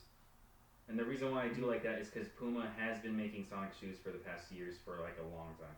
Oh yeah. So it just felt like a natural. Yeah, like, that thing. one's yeah. okay. That one's fine because they've been doing Sonic design shoes for like the past few But years. the Olive Garden stuff was so out of place. Jesus. Yeah. What kind of fucking hedgehog would you? Oh do? man, and these shoes are cool, man. They're really cool shoes. And they Well, have multiple no, ones. They have, like, the a Olive Garden stuff was just as I guess the characters were mentioning, Yeah. like, and then they even said like, what did they say? Like they Endless actually said the possibles. logo. They actually said the Olive Garden logo, which was Yeah. Oh, they even give a You mean show a their gift slogan? card. Oh yeah, and we're They spoiling show a stuff. gift card. They show a gift card. Well, I guess we're spoiling stuff here Yeah. at this point, but Olive Garden's the it's best part of the movie. blatant advertising. Yeah. But the main characters are given an Olive Garden gift card for staying quiet about Sonic's existence. That's his gift. That's his gift. Yeah, and it was given to by the government. And the guy giving it to him says, "You should try their endless possibles. They're amazing, and they're endless." Like that's how It's awful. It is bad. And on that note, I think maybe we need to go ahead and bring this to an end. I think so too. Sponsored by So- Olive Garden. Sponsored by Olive Garden, that's why we kept bringing him up. Endless possibles. I'm waiting for my check, Olive Garden. How else am I going to upgrade our studio here? Oh, yeah, stay tuned for the next episode for my game collection. Woo, I'll talk more about Sonic. I'm going to come back to that one probably when Sonic 2 comes out. Oof. I can't wait. Alright, you guys have any last things to add before we close out? I do, but I'm not gonna say anything more. I'm good. I'm good. He'll talk for another like Anybody, 3 more anybody hours. other than Mike? Well, I definitely learned something in that apparently Sonic is a hedgehog. Good. And then he was brown. The more you know. Alright, well then, thank you guys, James, Carlos, Ben, Mike, B. Thank you for coming out tonight so we could run this podcast. Thank you for Talk having about us. Thank you. Mike, especially you for I was bringing excited your all the time. fandom. Yeah, you so can it's- tell. Dude, I was like pumped. I was like, hey babe, is it cool if I put on like Sonic music on the car like while we were driving over there? She's like, yeah, that's fine. I'm like, yeah. It's like when we were all hanging out before we started the podcast, Mike couldn't stop talking about Sonic. I was like, no, save it for the show. We got to record for the show. Save your wealth of knowledge for the podcast. Okay, I'm gonna shut it now for us. All right, close out, Bobby. All right. Well, thank you guys for coming tonight. I appreciate it. For those of you listening at home, thank you for doing so. We had a lot of fun with this episode. Our next episode, we're going to do. I don't think we decided our next episode. Did we? I think me and James were talking about doing the gaming tech would be cool, right? Well, we want to do that, but I Or think I Metal would Gear. list it down. We had talked about doing Street Fighter and MK in one Ooh, episode, yeah. so we might do that. Or And I'm just gonna be yelling DOA in the background. Get out of here, Mike. Nobody wants to hear that. So we may be doing that next. We got a couple ideas that we're going to be coming up with. But thank you for tonight, and we will see you guys next time. Bye. See ya. Now, do you understand why we invited Mike B? The man has an encyclopedic knowledge of Sonic the Hedgehog, for better or for worse. Since we recorded this episode, I finally did get to see the Sonic movie. And I have to admit, I really enjoyed it. I still rank Mortal Kombat as my favorite video game movie, but Sonic is definitely number 2 on my list. If you haven't seen it and you enjoy family-friendly movies, take a chance and watch it. I hope you guys had as much fun listening to our rich tapestry. Wait, can you even listen to a tapestry? Well, anyway, I just hope you enjoyed the show as much as we enjoyed making it. I had no idea the Sonic universe was so expansive, and I very much look forward to hearing Mike rant and rave, probably more ranting and raving, about any future titles, shows, comics, or movies. I will leave you with one warning though. Do not, under any circumstances, search for any Sonic fanfiction. That is a deep, dark hole, my friend, from which you will never escape. Well, that's it for this episode. We'll be back with another collector's episode where we talk Doom, Blaz, and my personal favorite, Metroid. Stay safe and stay healthy. Peace!